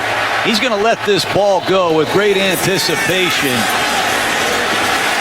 and location. Watch him here on the sideline at the end of the play. You can tell even from up here, he's in a little bit of discomfort as he started to reach back down towards that knee and thigh area, and he stayed on the sideline. From midfield, first down, Tannehill launching deep downfield, no separation, no interception. Rogers Cromartie has hands on it, couldn't secure the pass intended for Kenny Stills.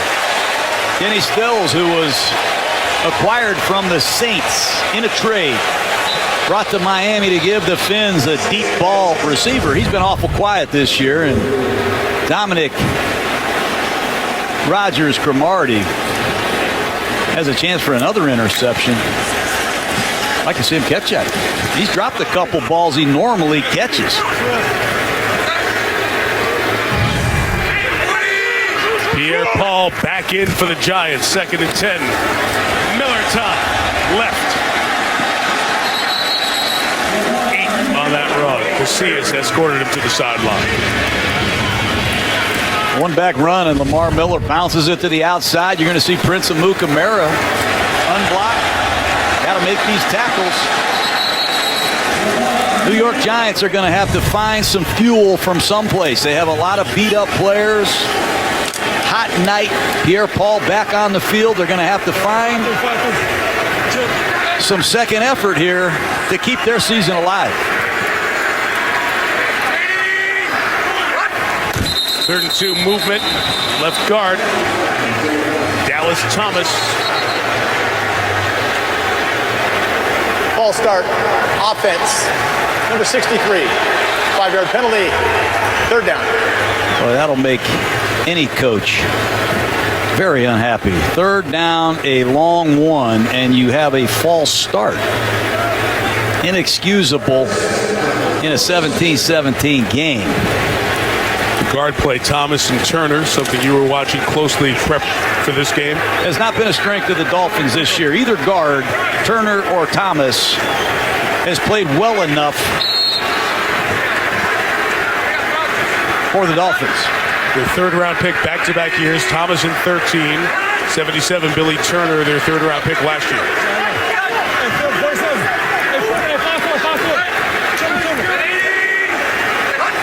Audible from Tannehill.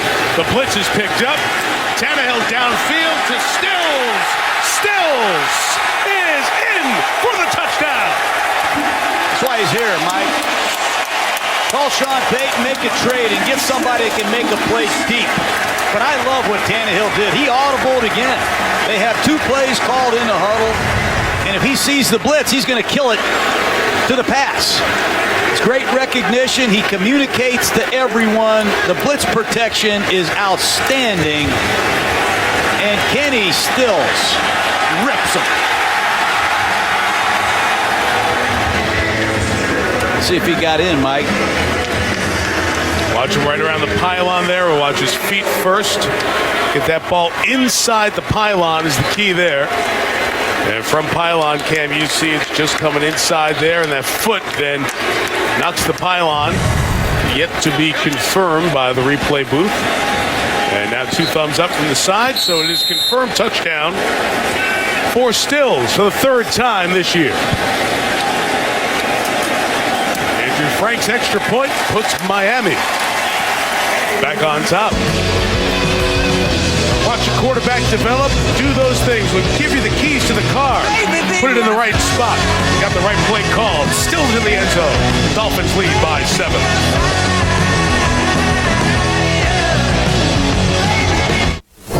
Player safety, big concern in football, top priority for so many of us who are around the game. ESPN USA Football Clinic at the Dolphins training facility in Davie, Florida, and ESPN donated more than $400,000 to advance the safety of playing football, teaming up with USA Football to promote a better, safer game.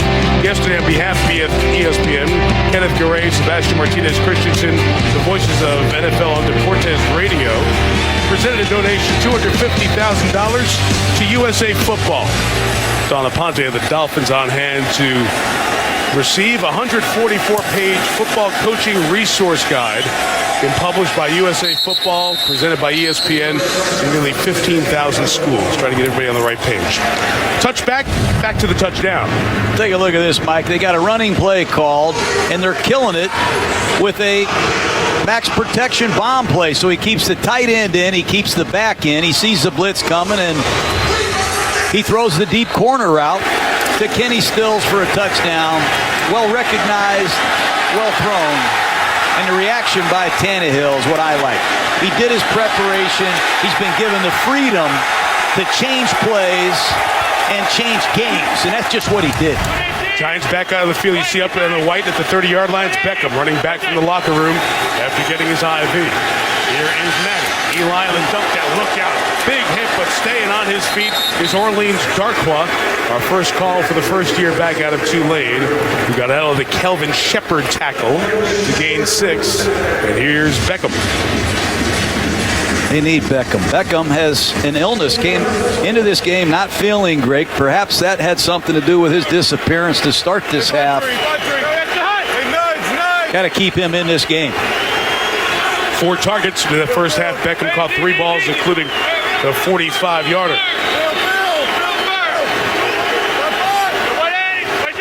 Darkwa remains in the back. He'll get his first carry of the night. Orleans Darkwa puts the shoulder down, gets to 36.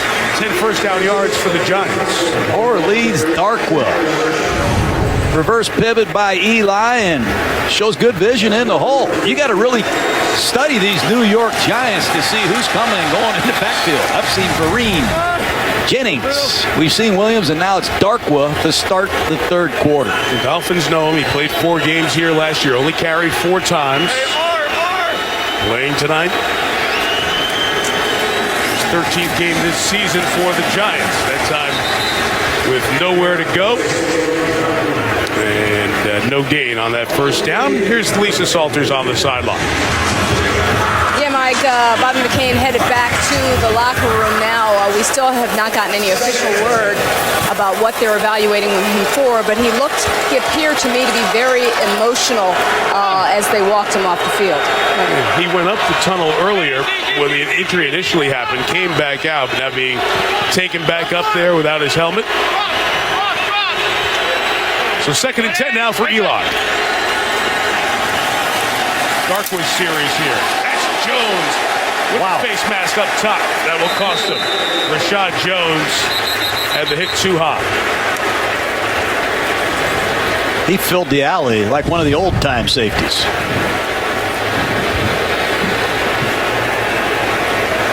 Personal foul. Face mask. Defense, number 20. It's a 15-yard penalty added to the end of the run. Automatic. First down.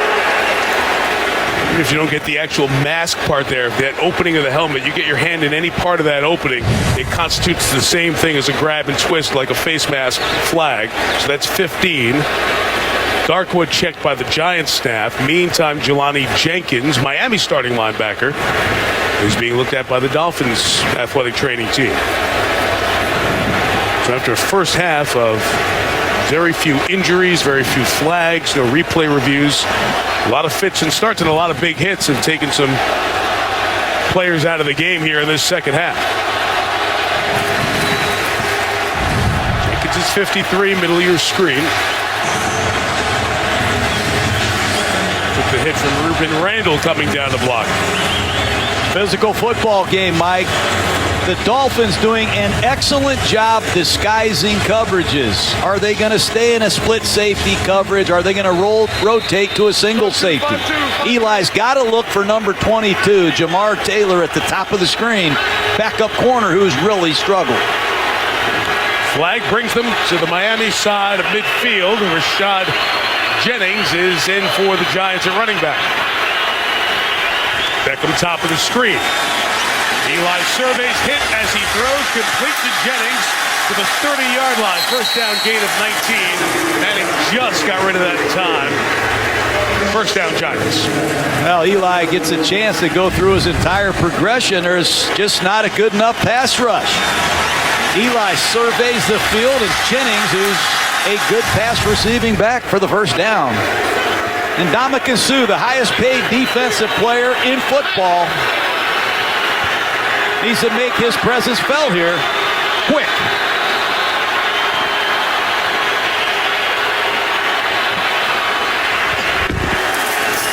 Safety blitz picked up. Manning pass is caught. Ruben Randall out of bounds for the first down. John, it was one of the things when Ben McAdoo came in with his Packers offense, he was the quarterback coach there, increase Eli's completion percentage. Well, it's near a career best for him, 62%. He's had a 63% year. Look at him tonight, 19 of 21. He's audibling on almost every play. Watch him study the Dolphin defense.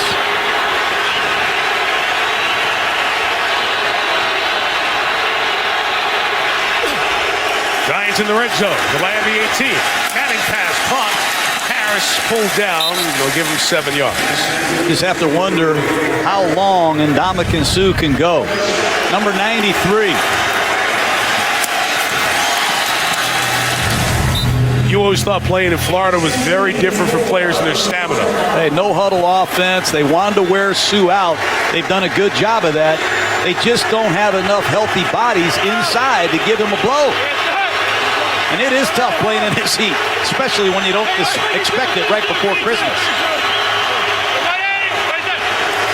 2nd and 3. Dawes Jennings trying to patiently wait for a block. Able to get the first down. Nice job. He waited for Eric Flowers, that left tackle with the injured left ankle, to hang in there, get a body on a body, and get the Giants a 1st and goal. And Suh's either worn out or he's not playing hard enough. He's got to pursue the football and make this tackle short of the first down. He's just watching the game right now. He's exhausted, and Eli Manning in this up-tempo offense is carving him up. Timeout is is called for. Flag comes down as well. Let's see what happens first here.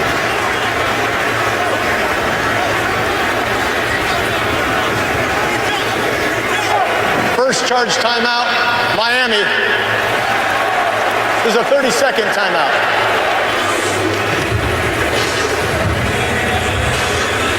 John, you talk about the Heat and the players. Ndamukong Suh played 85% of the snaps the last 3 years in Detroit. He's played 85% of the snaps here, second most on this team. You would think the Dolphins are better conditioned because they're down here in the heat all the time. Very interesting. They don't always practice outside because they don't want to wear their team down during the week to get to the game and be dead tired with the tank empty. No, this is tough on 300-pound defensive tackles that are playing 85% of the snaps. But this is not an air-conditioned dome you're playing in. It's humid. People are leaning on you. They're double-teaming you. They're making your life miserable. And I haven't seen Suh come off the field tonight.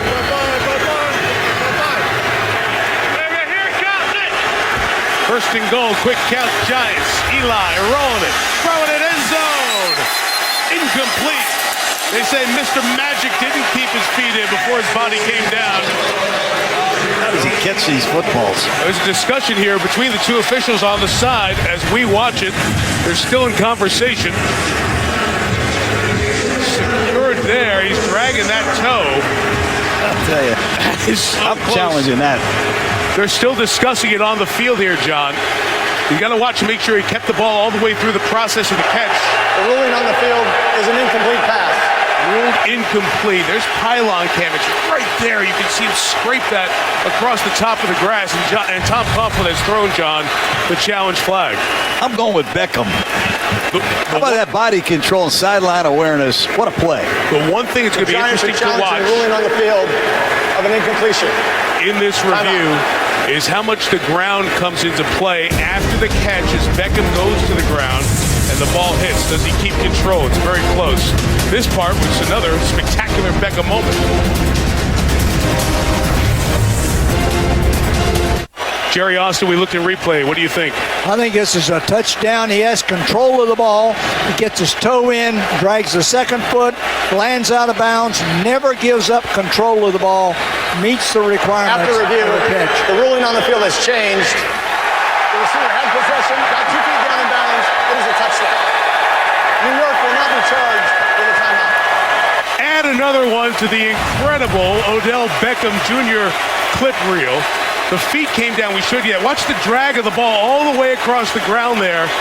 And it is ruled in consultation with the replay central in New York that Beckham has scored and the Giants are an extra point away from a tie game.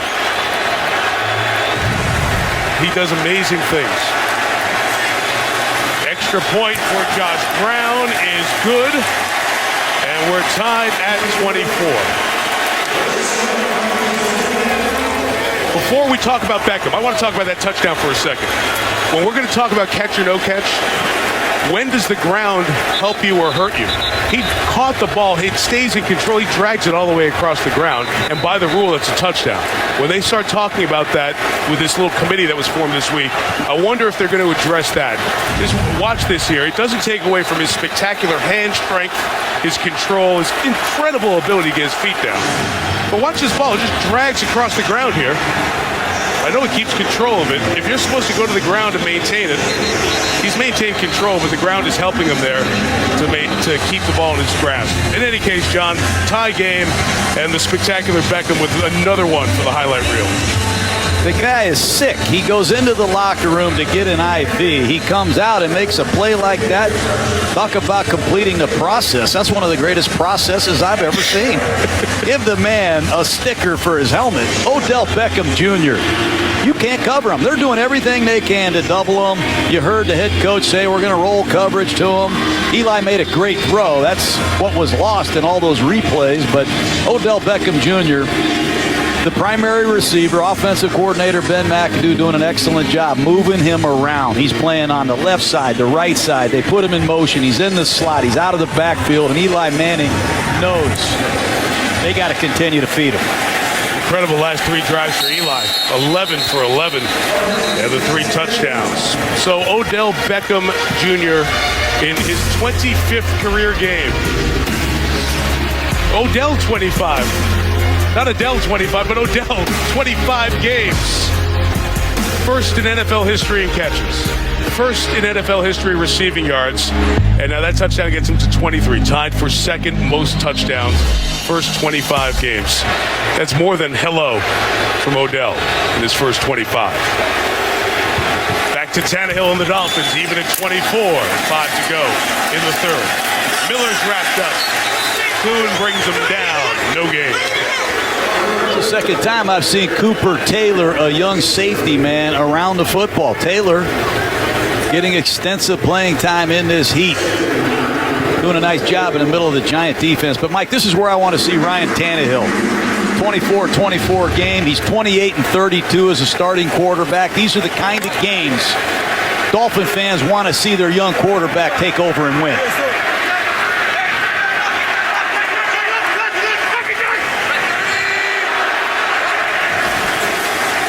Second and 9, Tannehill. Complete to Jordan Cameron. Too shy of the first down. The ball comes out. Fumble ruled on the field.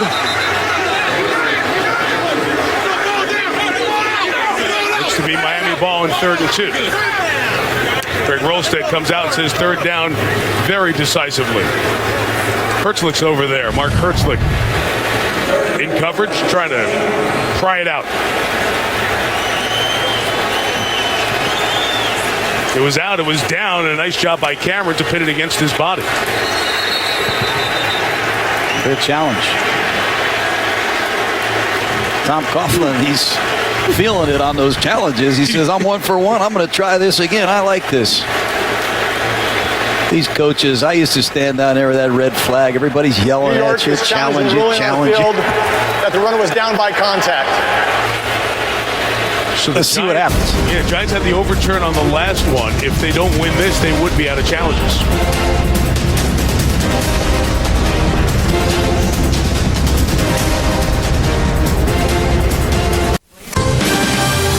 ESPN's Monday Night Football is brought to you by Capital One Bowl Mania. Log on to ESPN.com/BowlMania to sign up and play for a chance to win $1 million. GMC, we are professional grade. And ESPNFanshop.com, powered by Dick's Sporting Goods. And here in Miami, where one of the 2 college football playoff semifinals will happen. Our coverage from Spider Camps brought to you by DirecTV. And Craig Rolstad's had a look at the Giants' challenge. After review, the ruling on the field is confirmed. Although there was a fumble, the ball was recovered by the Miami player when he pinned the ball against his possession. New York will be charged with the first time out. And they cannot challenge anymore the rest of the game because they didn't have a second correct one. There you see the ball out from Cameron. But watch as he secures it against his body. And Thomas, who's back in the game after being hurt, is making contact with him. So the Giants, even though that was right in front of them, challenged. And now they'll have to count on the calls the rest of the way to the 2-minute warning. 3rd and 2, and don't forget Tannehill and the read option in these short yardage situations. Tannehill throws with Hertzlick coming in on him, and that almost went the other way. This time they bring the linebacker pressure, and Mark Hertzlick was in the face of the quarterback. Boy, Miami's lucky there. Watch Jennings try to pick off the cover man at the bottom of the screen, and number 43, Craig Dahl, has a chance for an interception. Looks like he didn't even see the ball. He was going for the hit there and wrap it up. Dwayne Harris back to receive. Matt Darr kicks.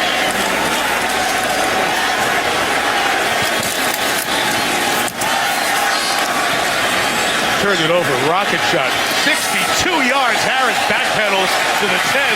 Took him 5 yards to reverse field. Is brought down to the 19-yard line. Big kick for the rookie out of Tennessee, Matt Darr. 67, beg your pardon on that one, for Darr. Well, we mentioned at the start of the season we were dedicating our year to Frank Gifford, Mr. Monday Night Football, and great Giant in his days, the Hall of Famer who was in the booth more than anyone else over his 27 years on Monday Night Football. And the Giants playing tonight, we were all thinking about the season and remembering Frank. Our honor to wear those number 16 pins in his memory. We're on our production trucks as we travel around the country. And Tom Coughlin has worn that 16 pin as well to keep alive the memory of one of the great people in the National Football League and in television and Monday Night Football. Frank Gifford. 19, Jennings, nowhere to go. Stopped by Olivier Vernon. A loss of a yard on that one. And all these instant replay challenges and processes and things like that have given the Dolphin defensive line a chance to rest. And Olivier Vernon makes a huge play to put the Giants behind in the down and distance. Keep an eye on these linebackers up in those A gaps. They've been there all night.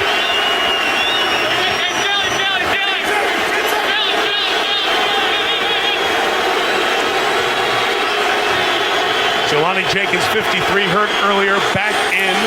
Only one brings pressure. Flag down as Manning throws sideline towards Beckham. It's incomplete. Grimes was in coverage, but pass interference is the call.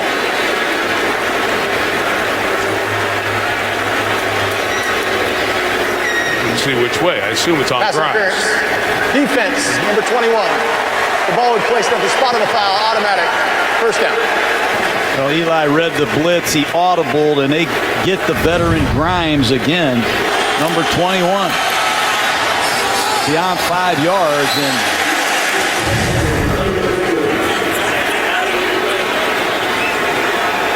first down, Giants. 8th penalty on Miami. The Giants had 2 early, but none since.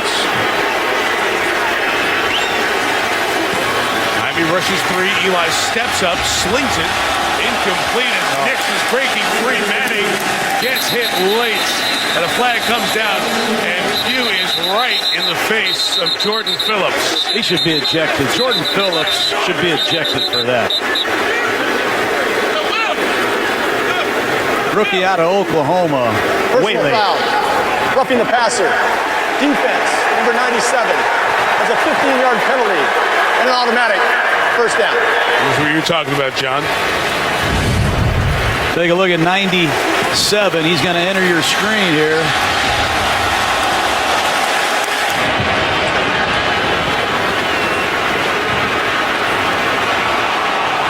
I don't like those penalties. Second time the Dolphin front has hit Eli late. Keep an eye on Beckham. He has gone deep twice tonight against Grimes. 47-yard line, inside handoff, Jennings.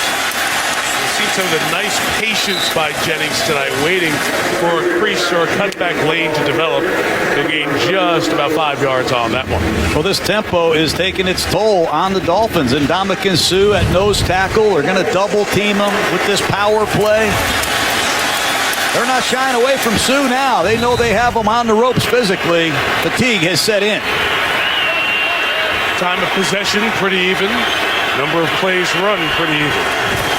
Here in the third is Ruben Randall. Got a block from Beckham. First down inside the Miami 40. They'll bring it to the 37-yard line on the gain of 11. Eli's got a quick trigger. You're in a shotgun. You got to be able to catch and release. Oftentimes, Manning doesn't even get the laces. This ball comes out like Derek Jeter, the ex-New York Yankee, Mike. Well done. 37, Eli contacted as he threw, completes another one. Jennings in the middle of the field, just a short gain of 2. Olivier Vernon tried to get to the quarterback. If you put a clock on Eli Manning, that ball is coming out in 1.8 seconds or quicker. This Dolphin rush just can't get there. They've got to bat a pass down, got to get their hands up and try to reject one of these quick throws. That one incompletion was the penalty. Hand signal to Beckham here. There'll be a run on the other side to Jennings. They get close to the 30-yard line. Manning is 9 for 9, John, here in this third quarter. And Ndamukong Suh checks back into the game. He just sense the fatigue across the board in this Dolphin defense. Not a lot of life. Here they come up the middle with those two linebackers again. Let's see what Eli has for him this time. Get out of his hands quick. That pass incomplete for Beckham, who had it on his hands, and then Grimes got physical with him. And it's the first incompletion thrown by Manning in the half. And we'll see if the Giants go for a long field goal. Nice play by Grimes. That's what the great corners have. They have a short-term memory. You get beat deep, give up a couple plays, you got to keep playing against these great receivers, and that's nice work from Brent Grimes when they really needed it. See how good Brown has been this year from 49. Drifting right, no good.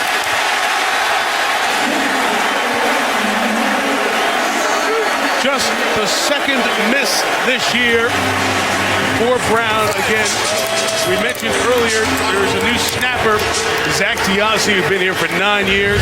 Danny Aiken, the snapper. Everything in that part of the operation looked pretty good. This one just pushed to the right. And we remain tied at 24.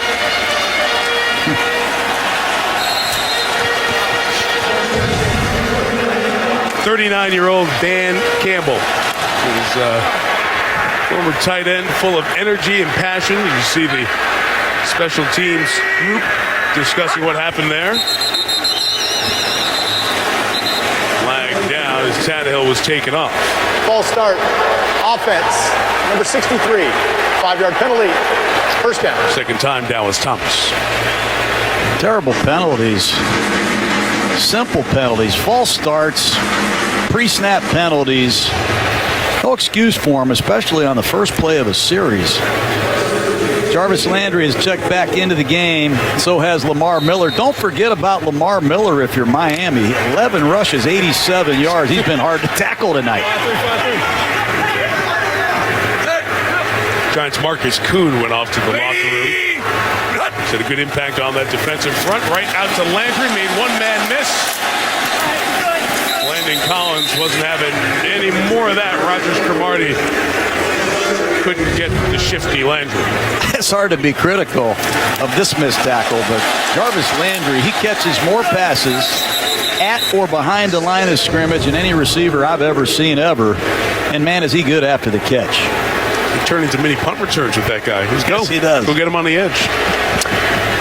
Miami trying to keep its slim hopes alive. The Giants trying to tie for the divisional lead, all even at 24 as we go to the fourth.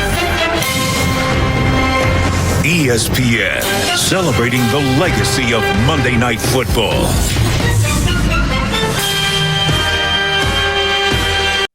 Giants trying to tie. Somebody's going to win this division. 6 and 7, the best right now. Hey, there's 21 teams in pro football that have a losing record, so it's not just the NFC East that's not up to snuff right now. Fourth quarter begins. Second and 11. Tannehill underneath. Landry the catch. He's just a couple yards shy of the first down. It will be third down. I love Landry. He plays everywhere, Mike. Watch this. He's the kickoff return man. He's their punt return man. Here he is playing in the backfield as a running back. Now he's the flanker in a close formation. Here he is playing split end. Now he's the number 3 man in the slot. And on third down, he does a great job. Hard guy to find, hard guy to defend, Jarvis Landry. Right here on 3rd and 2, they go the other way and pick up the first down. And a nice move by Damian Williams, who will be just on the Giants side of midfield. Waniunga making the tackle here. So it'll be a first down at the 49-yard line. Fancy little man-to-man beater. Jordan Cameron lined up as a wide receiver. Comes down and rubs off the linebacker who's covering Williams. Nice design. I'm impressed with Zach Taylor, this young offensive coordinator. He's only calling his second game. He's given Tannehill some opportunities to audible. He's put him in some check-with-me situations, and been pretty impressive. They had some balance running and passing. Landry comes back to the sideline one more time after that play. Tannehill on the boot, fires complete. Spinning move by Greg Jennings. He's brought down at the 34-yard line. You mentioned, John, Zach Taylor. So his father-in-law is Mike Sherman, who was the offensive coordinator here with Joe Philbin. Mike's daughter, Sarah, is married to Zach. Zach came in, my favorite moment of this week. What did he hand you? He handed me my old Buccaneer quarterback book. He was one of my rookie quarterbacks in minicamp. He kept my book. At least he took notes. Wasn't it great 10 years later? He's been traipsing that all over the country. Proud of his kid. Proud of him. You know, you don't just talk about Dan Campbell. Talk about Zach Miller, Lou Anarumo, the defensive coordinator. I wouldn't let these young coaches out of here. 2nd and 5. Here's Landry back in. Pierre-Paul waiting. Couldn't wrap him up. No gain. As Kerry Wynn comes over to finally bring down Jarvis Landry. Jarvis Landry. That time they hand him the ball out of reverse, and JPP slow plays it. Just can't quite wrap up. Still fighting through that club that he's wearing on his right hand. Don't know how long he's going to wear that. Don't know if he'll ever take that off, but it certainly inhibits his play. There's 3rd and 5, 3 receivers to the top. The Giants are rushing 4. They flush Tannehill, who points, directs, fires downfield, and it's incomplete. Devontae Parker couldn't win the 50-50 ball with Dominic Rodgers-Cromartie, and Miami will punt it away. DRC has played well tonight. And Parker, the rookie out of Louisville, has been invisible. See your quarterback scrambling, uncovered. Not good enough by Parker. You're never going to beat a veteran corner with that route running. Tennessee rookie Matt Darr trying to balance that inside the 20 and touchback number.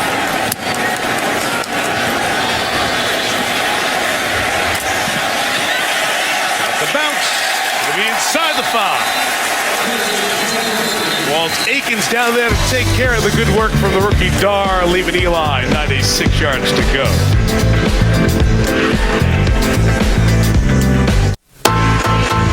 ESPN's Monday Night Football, brought to you by Buffalo Wild Wings. Wings, beer, sports, clean, crisp, Coors Light. Gillette, 25 million guys have switched to the Gillette Flex Ball. Will you? At NFL.com/Pro Bowl ballot. Voting for the 2016 Pro Bowl ends tonight. Vote now. Christmas parade, South Beach style. A lot of Giant fans in the house tonight. Giants' first down run is a run by Jennings for the first down. So from their own 4, they gain 12 to the 16. That's how you come off your own goal line. Hand the ball to a 230-pound back. Let him run to daylight. He did a beautiful job cutting it back and at real speed. How about Shamil Gary, number 27, making a one-on-one tackle? Gary in. A lot of players rotating through both defenses at this point. Manning, deep shot, back up wide open. Odell, so long. Giants lead. From coverage, Odell Beckham destroys it. And with Ray Lewis in the house, he gave her the Ray Lewis dance in the end zone. 84 yards. Injured Giant back there, the left tackle, Eric Flowers, who was banged up, coming in with a left ankle injury, holding that ankle as the Giants lead by 6. Bottom of the screen, you're just going to see a slant route. I have no idea what Rashad Jones, we talked about the corner number 22, Jamar Taylor, a backup who checked into the game because of the injury. Jones and Taylor blow coverage. And if you blow coverage against Odell Beckham, Eli won't miss that one. An 84-yard touchdown for Eli Manning's 4th touchdown pass of the night. Beckham had the 87-yarder earlier this season against the Pats. So add the 84 to that, at a 72-yarder last week against the Jets. And now has given the Giants the 6-point lead. Flowers limps off with the help of the Giants athletic training staff. As the two guys from Isidore Newman High School in New Orleans celebrate a 12th touchdown catch of the year. Extra point, good from Brown.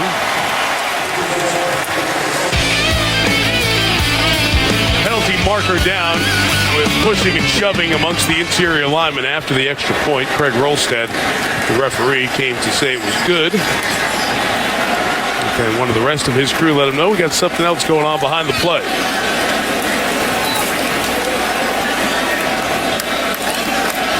After the play,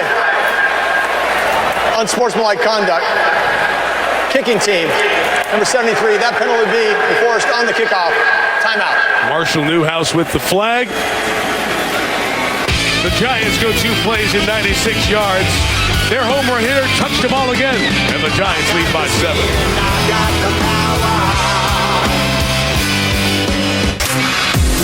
Well, these two roommates at LSU came out of the same draft class, the same position from the same school. I've been so looking forward to being opponents for the first time. And these two young men who met at a 7-on-7 passing camp back in 10th grade and immediately knew they connected and they would be friends. Boy, they put up a show tonight. 15 catches between them. Beckham has scored touchdowns for the Giants to tie the game at 24, and that 84-yarder giving New York a 7-point lead. The Newhouse penalty is going to give Landry a chance to return this kickoff, but he doesn't get it. Instead, it is Damian Williams on the return. Williams goes through the tackle of Williams, but then is cleaned up by Cooper Taylor. Well, in this coverage, Odell Beckham, he just runs a slant and go. And you see the safety, Rashad Jones, he jumps the slant. And number 22, the right corner, Jamar Taylor, has got to protect his safety. Didn't do it, blew the coverage, and Odell Beckham is off to the races. But Bobby McCain, the starting corner, got hurt earlier. Backup corner, Taylor into the game. You got to continue to go after him. Bobby McCain got hurt on that kickoff to start the third quarter. It did not come back. The Giants have some injuries up front with the D-line as Miller slams it in there for a couple of yards. Marcus Kuhn has a knee injury. He's now been determined out. We told you he went to the locker room earlier. George Selvey, during that last drive, was walked up the tunnel, and he is being evaluated for a concussion. So the Giants up front, remember, DeMontre Moore was cut by the team, signed with Miami. That doesn't become official until tomorrow. So he's not here. Kuhn's out. Selvey's out. Second and 8, Tannehill. Rolling into pressure, just getting rid of it. Bench back, look out. Took out Tom Coughlin on that play. As the coach went down along with the other Giants, Dominic Rodgers-Cromartie. TC gets back up. Coach ready to go. Blitz off the edge, and Jason Pierre-Paul to the inside. Tom Coughlin going down on the sideline. Let's hope he's all right.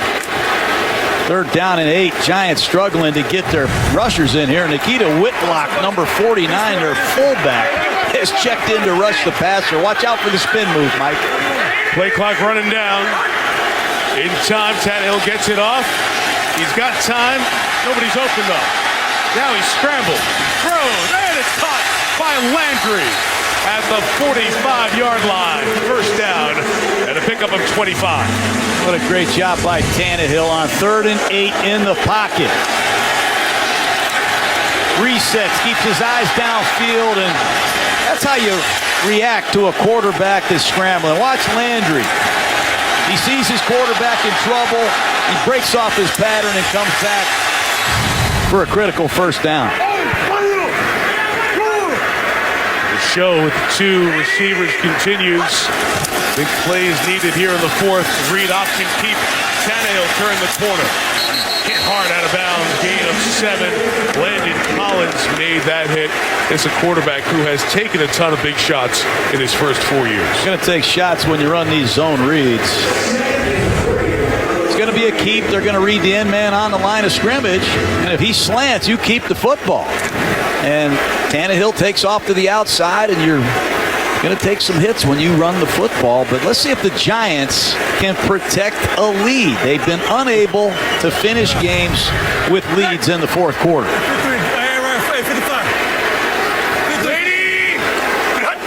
Damian Williams, the back now, has the screen. Pouncey out there to block. Williams, good job spinning to the 31-yard line. 8-yard first down gain. Nice work by Williams, who is a pass receiving specialist out of the backfield. Trevin Wade, number 31, right side of your screen, has a chance to make this tackle. Can't get it done, and Williams gets the first down. Expect Steve Spagnuolo to blitz. He is a well-known crunch time blitzer at the end of the game. He's got to help his guys. Got Montori Hughes and Jay Bromley, the end of the defensive line rotation out there because of the other injuries. The Giants stop for no gain. Pierre-Paul, who is working hard here tonight. He certainly is, Mike. He came from the backside there. It showed his old form. He got off the ball quickly, beat Deion Sims across his face. That's a nice play. You're a tight end. You have to deal with this man as a run defender. And his get off is what makes him special.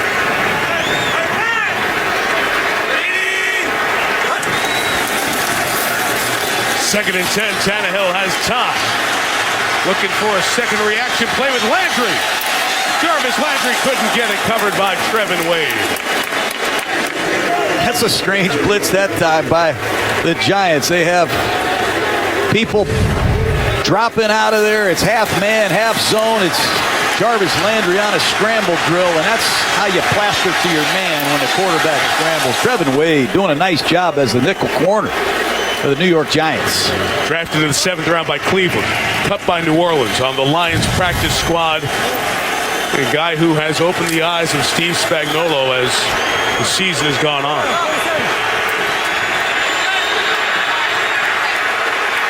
This is 3rd and 10 in field goal range, but down 7. Tannehill dropped by Williams.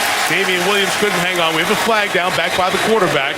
It's going to be a hold. Let's see what Coughlin does here, because it would take the ball back to the 41, take them out of field goal range in all likelihood. Let's see what they decide. They're going to push him back. Holding. Offense. Number 74. It's a 10-yard penalty. Replay. 3rd down. As Fox at right tackle filling in for Juwan James.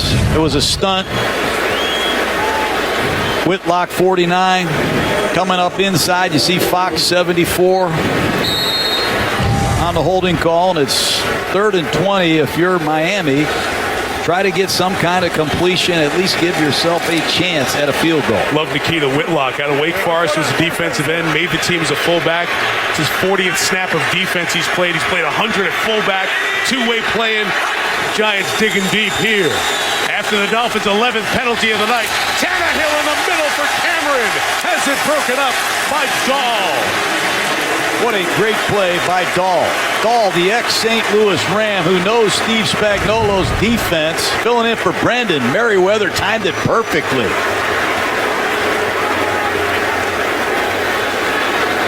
Great play by Dahl. And what a decision by Tom Coughlin there, John. It's a 7-point game, so a field goal only would have made it 4, but changes the dynamics of the game when Miami gets the ball back later on. And this decision to push him back means there's no field goal attempt. It's a punt by Matt Darr, whose last one pinned the Giants inside their own 5-yard line. Harris going to let this one go. The bounce is nearly identical. And it'll be stopped at the 3. Giants went 96 yards in 2 plays last drive. What will they do from 97 yards?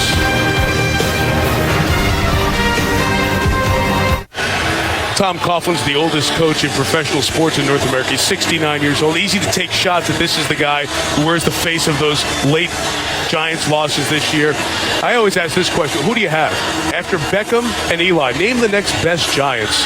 The personnel has not been there. Tom Coughlin has a team of a lot of guys off the side of the road contending here for the lead in the NFC East with 3 weeks left after tonight. Yeah, this isn't the most talented Giant team he's had, and Tom Coughlin's not worrying about getting fired. Don Shula got fired. Tom Landry got fired. Chuck Noll got fired. You can't worry about getting fired. He's going to go in the Ring of Honor for the New York Giants, possibly a Hall of Fame coach. If you don't want Tom Coughlin to coach your football team, who are you going to call? Ghostbusters, Mike? I don't know. This guy's one of the all-time greats and great people. You got to credit his Giants. A lot of backup players in this heat have played as hard as they can.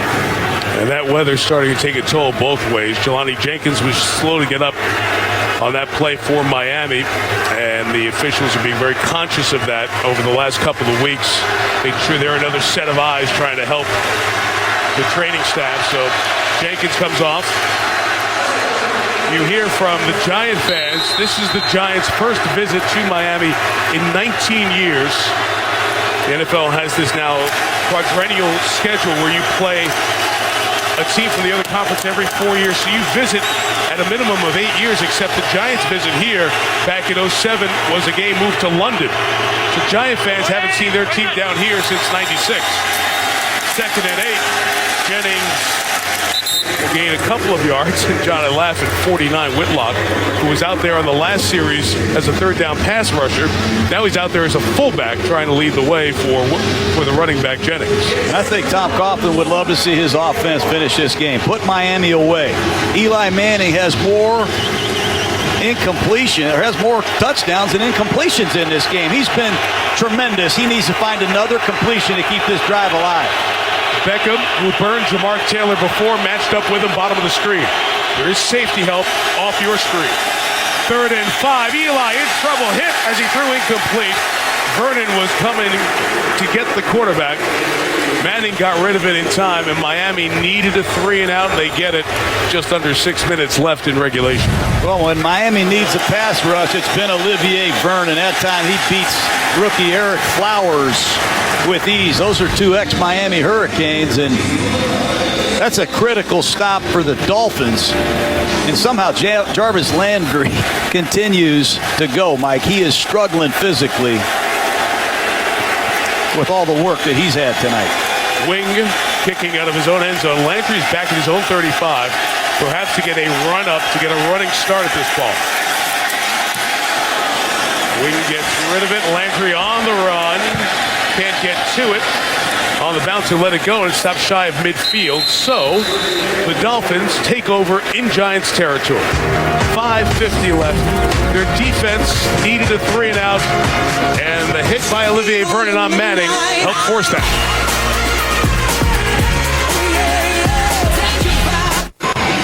Giant fans have seen their team here all too often. Leads against Dallas and Atlanta, against New Orleans, against New England, against the Jets. The inability to close it out.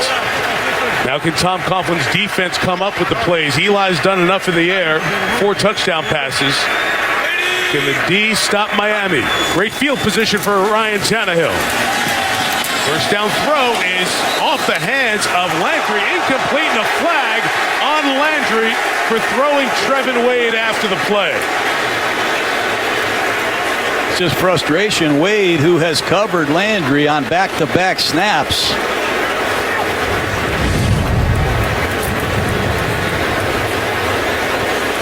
After the play, personal foul, unnecessary roughness, offense number 14. That's a 15-yard penalty. The down counts. Second down. That's one of the worst penalties you'll see. Miami's had a few of those, John, in the second half. They have now 12 penalties for over 100 yards here on the night. Dan Campbell took him out of the game. It's going to have to be one of these young receivers that has to step up. Landry, who already has an unsportsmanlike and a taunting, his third 15-yard flag this season. Tannehill trying to make up for it over the middle. It's hung onto by Devontae Parker at midfield. Gets a lot of the penalty yardage back, but it will be 3rd down and 11 because the down did count on the Landry flag. There's Parker, the rookie out of Louisville. Haven't called his name much. He's been held in check by Dominic Rodgers-Cromartie, and Landry back in the game in this short yardage situation. Oh, it is 3rd and 11. I'm sorry, Mike. After that flag, so we'll see Landry can atone. He's got Trevin Wade again covering him in the slot. Giants bring pressure. Tannehill steps up, throws on the run for Landry, incomplete. He's targeted him a lot tonight. A ton of targets for Landry.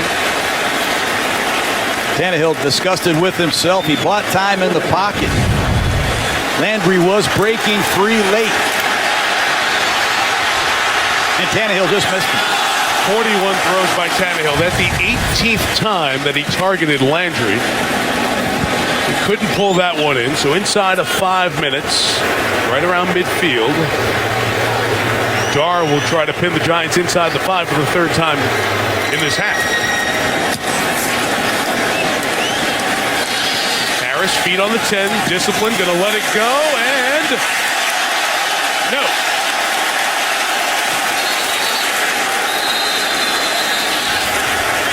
It's the man, not the ball. And as the slide was happening by Zach Vigil, we'll watch closely for the feet here. He's got it, slides across the goal line with that ankle, so that makes it a touchback, and Giants get it out at the 20. Although keeping the ball there is really good. If we were playing on Saturdays in college ball, that would have been clean. Cruz, it's the man, not the ball. Time for Miami to crowd the line of scrimmage. Do not let Eli hand the ball off and control the clock. Left tackle Eric Flowers out because of that ankle, so Justin Pugh, this key moment, has to pop over to left tackle, change to the Giant O-line. Manning's going to roll the opposite way, throw complete to Beckham, just shy of the 1st down. It's a nice play by Beckham. On the sideline. Watch him start to the flat. Then he's going to push up to back McCain off of him, and he sets down beautifully for a gain of 9. That's a really good call by Ben McAdoo. Play action pass. Dolphins were expecting run. Fooled them. It's Olivier Vernon working off the right side of the Miami defense against the left tackle, Justin Pugh. Played that position when he came out of Syracuse, now moved into guard.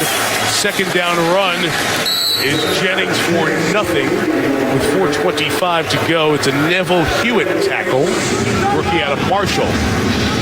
Here comes the big boys. Whitlock, 49 at fullback. Number 86, Jerome Cunningham checks in at tight end. This has been an area the Giants have struggled. Their short yardage offense. Will Eli hand it to the big back in a 2-back set, or will he use play action? This is where the Giants have not performed well this year. 3rd and short. Manning turns. It is a run. 1st down for Jennings. Huge run to the 31. It's going to force Miami to use timeouts, perhaps. That's old school Tom Coughlin right there. Let's get into a 2-back set. Let's run right behind the key to Whitlock.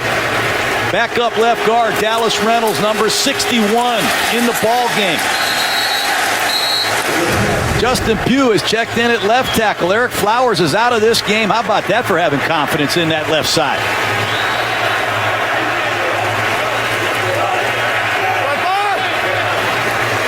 Manning checks the formation, maxes the play clock. Goes down shotgun run. 2 yards for Jennings. And Dominican Sue needs to get back in this game. That's why he's here. I mean, you got to get out there and find a way to make a play to get this ball back to your offense. Hot night, highest paid player in the National Football League. Got to find something in the tank. Dan Campbell timeout, down to one left, trying to put all the eggs in this basket to make the stop here. Eli Manning, his highest completion percentage in a game, just under 79% against Arizona 7 years ago out in the desert. Tonight, 86%, 25 of 29. You mentioned the 4 touchdowns. Over 80%. The Manning family, Peyton's had over 80% completions 18 times. Archie didn't do it. Eli hasn't done it in his career. And talk about a game where they've thrown it at least 20 times. So chance for a record percentage night with completions, but more importantly, a huge first down awaits the Giants with just one timeout left. He'll throw here. It's complete on the slants for Harris at the 45-yard line with 2:53 to go. It's that catch and release out of the gun. You just can't defend. Sharp slant for the first down, and Eli Manning is on fire. He read the blitz perfectly, got right to his sight adjust. Hard to blitz Eli Manning when he's onto you. Giants a first down away from closing this game out.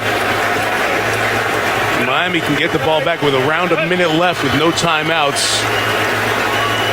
If the Giants continue to run it, they can stop it twice, the Dolphins. It's Jennings with this carry to midfield, and Miami will take the timeout here at 2:12 for the second down snap.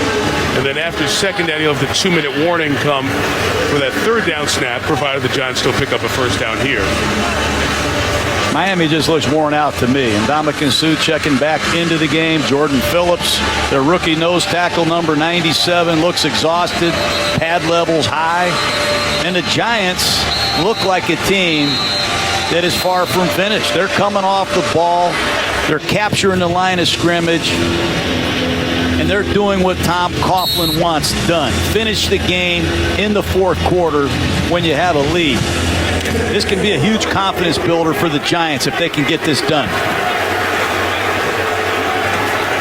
The receivers on the proper side here. 2:12 left. It's 2nd and 5. Miami's out of timeouts.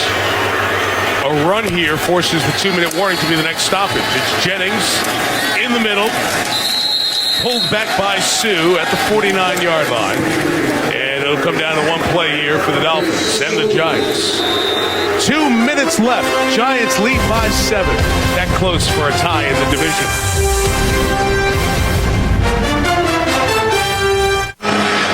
Closing out games hasn't exactly been the Giants' specialty this season as we hit the 2-minute warning in Miami. Hi, everybody. I'm Steve Levy.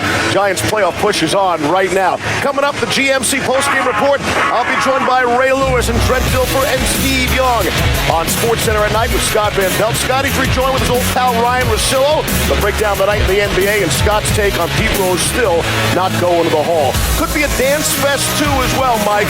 Immediately following the game. Back to you, John. All right, Steve, thank you. Giant fans, you know the Dallas game, you know the New England game. The Giants, will they run the ball in this situation or throw it? A first down will close the business. Miami's out of timeouts. A run takes 45 seconds guaranteed off the clock.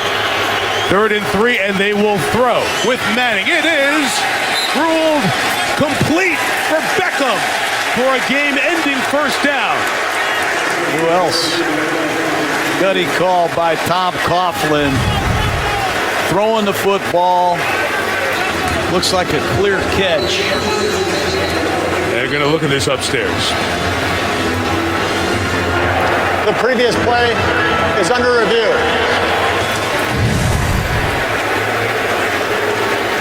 Dan Campbell unhappy with it. They'll review it. If it's a first down, the Giants can end the game.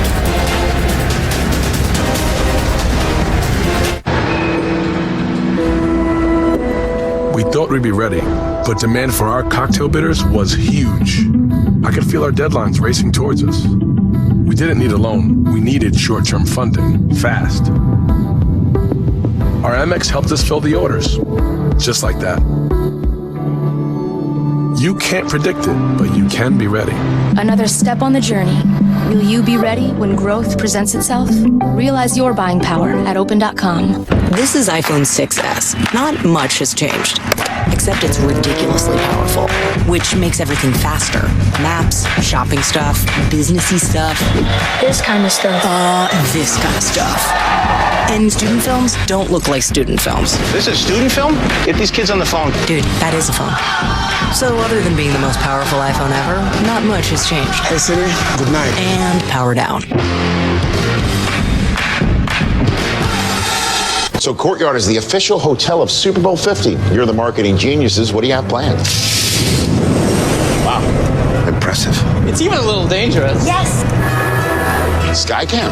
Every guest gets a highlight reel. Highlight of what? Not gonna sugarcoat it. This one's not my favorite. It's a road game 50 years in the making. Get ready for Super Bowl 50 at Courtyard, the official hotel of the NFL. The ice is nice, but I miss the bubbles. Not the same without bubbles. Pulled on the field, it was complete. We looked during the break, didn't look like there was enough to overturn the call on the field. If that is the case, the Giants are 3 knees away from a first-place tie in the division. Greg Rolstad. After review, the ruling on the field stands as called. It is a catch and a first down. Dan Campbell was unhappy. He was looking for a push-off there. So the Giants went, John, in the pressure moment with their 2 best players, Manning, Beckham. Ball game. And they went to their signature route, timing pattern. It's an 8-yard little pivot route on the outside that stays on against bump and run. And Eli Manning has been awesome tonight. You don't go 27 out of 31 for 340 and 4 touchdowns in the NFL without being on your game. Giants a couple of knees away from closing this baby out. So the Giants will get this win. It would get them to 6-7. We'd have a 3-way tie in the division. See, the Giants have the undefeated Panthers coming to MetLife on Sunday. Buffalo and Arizona, the opponents for Washington and Philadelphia at home. Dallas is now 2 games back of 3 teams. And, of course, the Week 17 closeout with the Giants in Philadelphia. The Eagles have Washington and the Giants, these 2 division games remaining against the teams that are tied at the top. This loss will eliminate Miami. It will also secure the AFC East title for New England. Eli Manning, best night in terms of completion percentage in his Giants career, 87%. He broke, as a matter of fact, the Giants record. Kerry Collins had an 85% game in terms of completion percentage. So Eli sets the Giants all-time record for completion percentage. And more importantly, John, this team that has not closed, held the ball for the final 4:39 of this. And we have a 3-way tie atop the NFC East with 3 weeks to go. We said it at the beginning. Adversity, negativity, it doesn't affect Tom Coughlin. It doesn't affect Eli Manning. They've been through it before. They just will not go quietly. And I'm sure Ron Rivera and the Carolina Panthers respect what they have to do next week. And these longtime friends going to keep those jerseys from the other guy. Landry targeted 18 times. He had 11 catches and 99 yards. But Odell Beckham had 7 grabs, 166 yards. And he had the 2 touchdowns that were the difference maker tonight. Washington, Philadelphia, the Giants, all 6-7 atop the NFCs. Our final score tonight from South Florida, the Giants 31, the Dolphins 24. Sports Center, the GMC postgame all ahead. But in a moment, the Gruden Grinder. And I disagree with John. Come back and find out. ESPN thanks you for watching this presentation of the National Football League.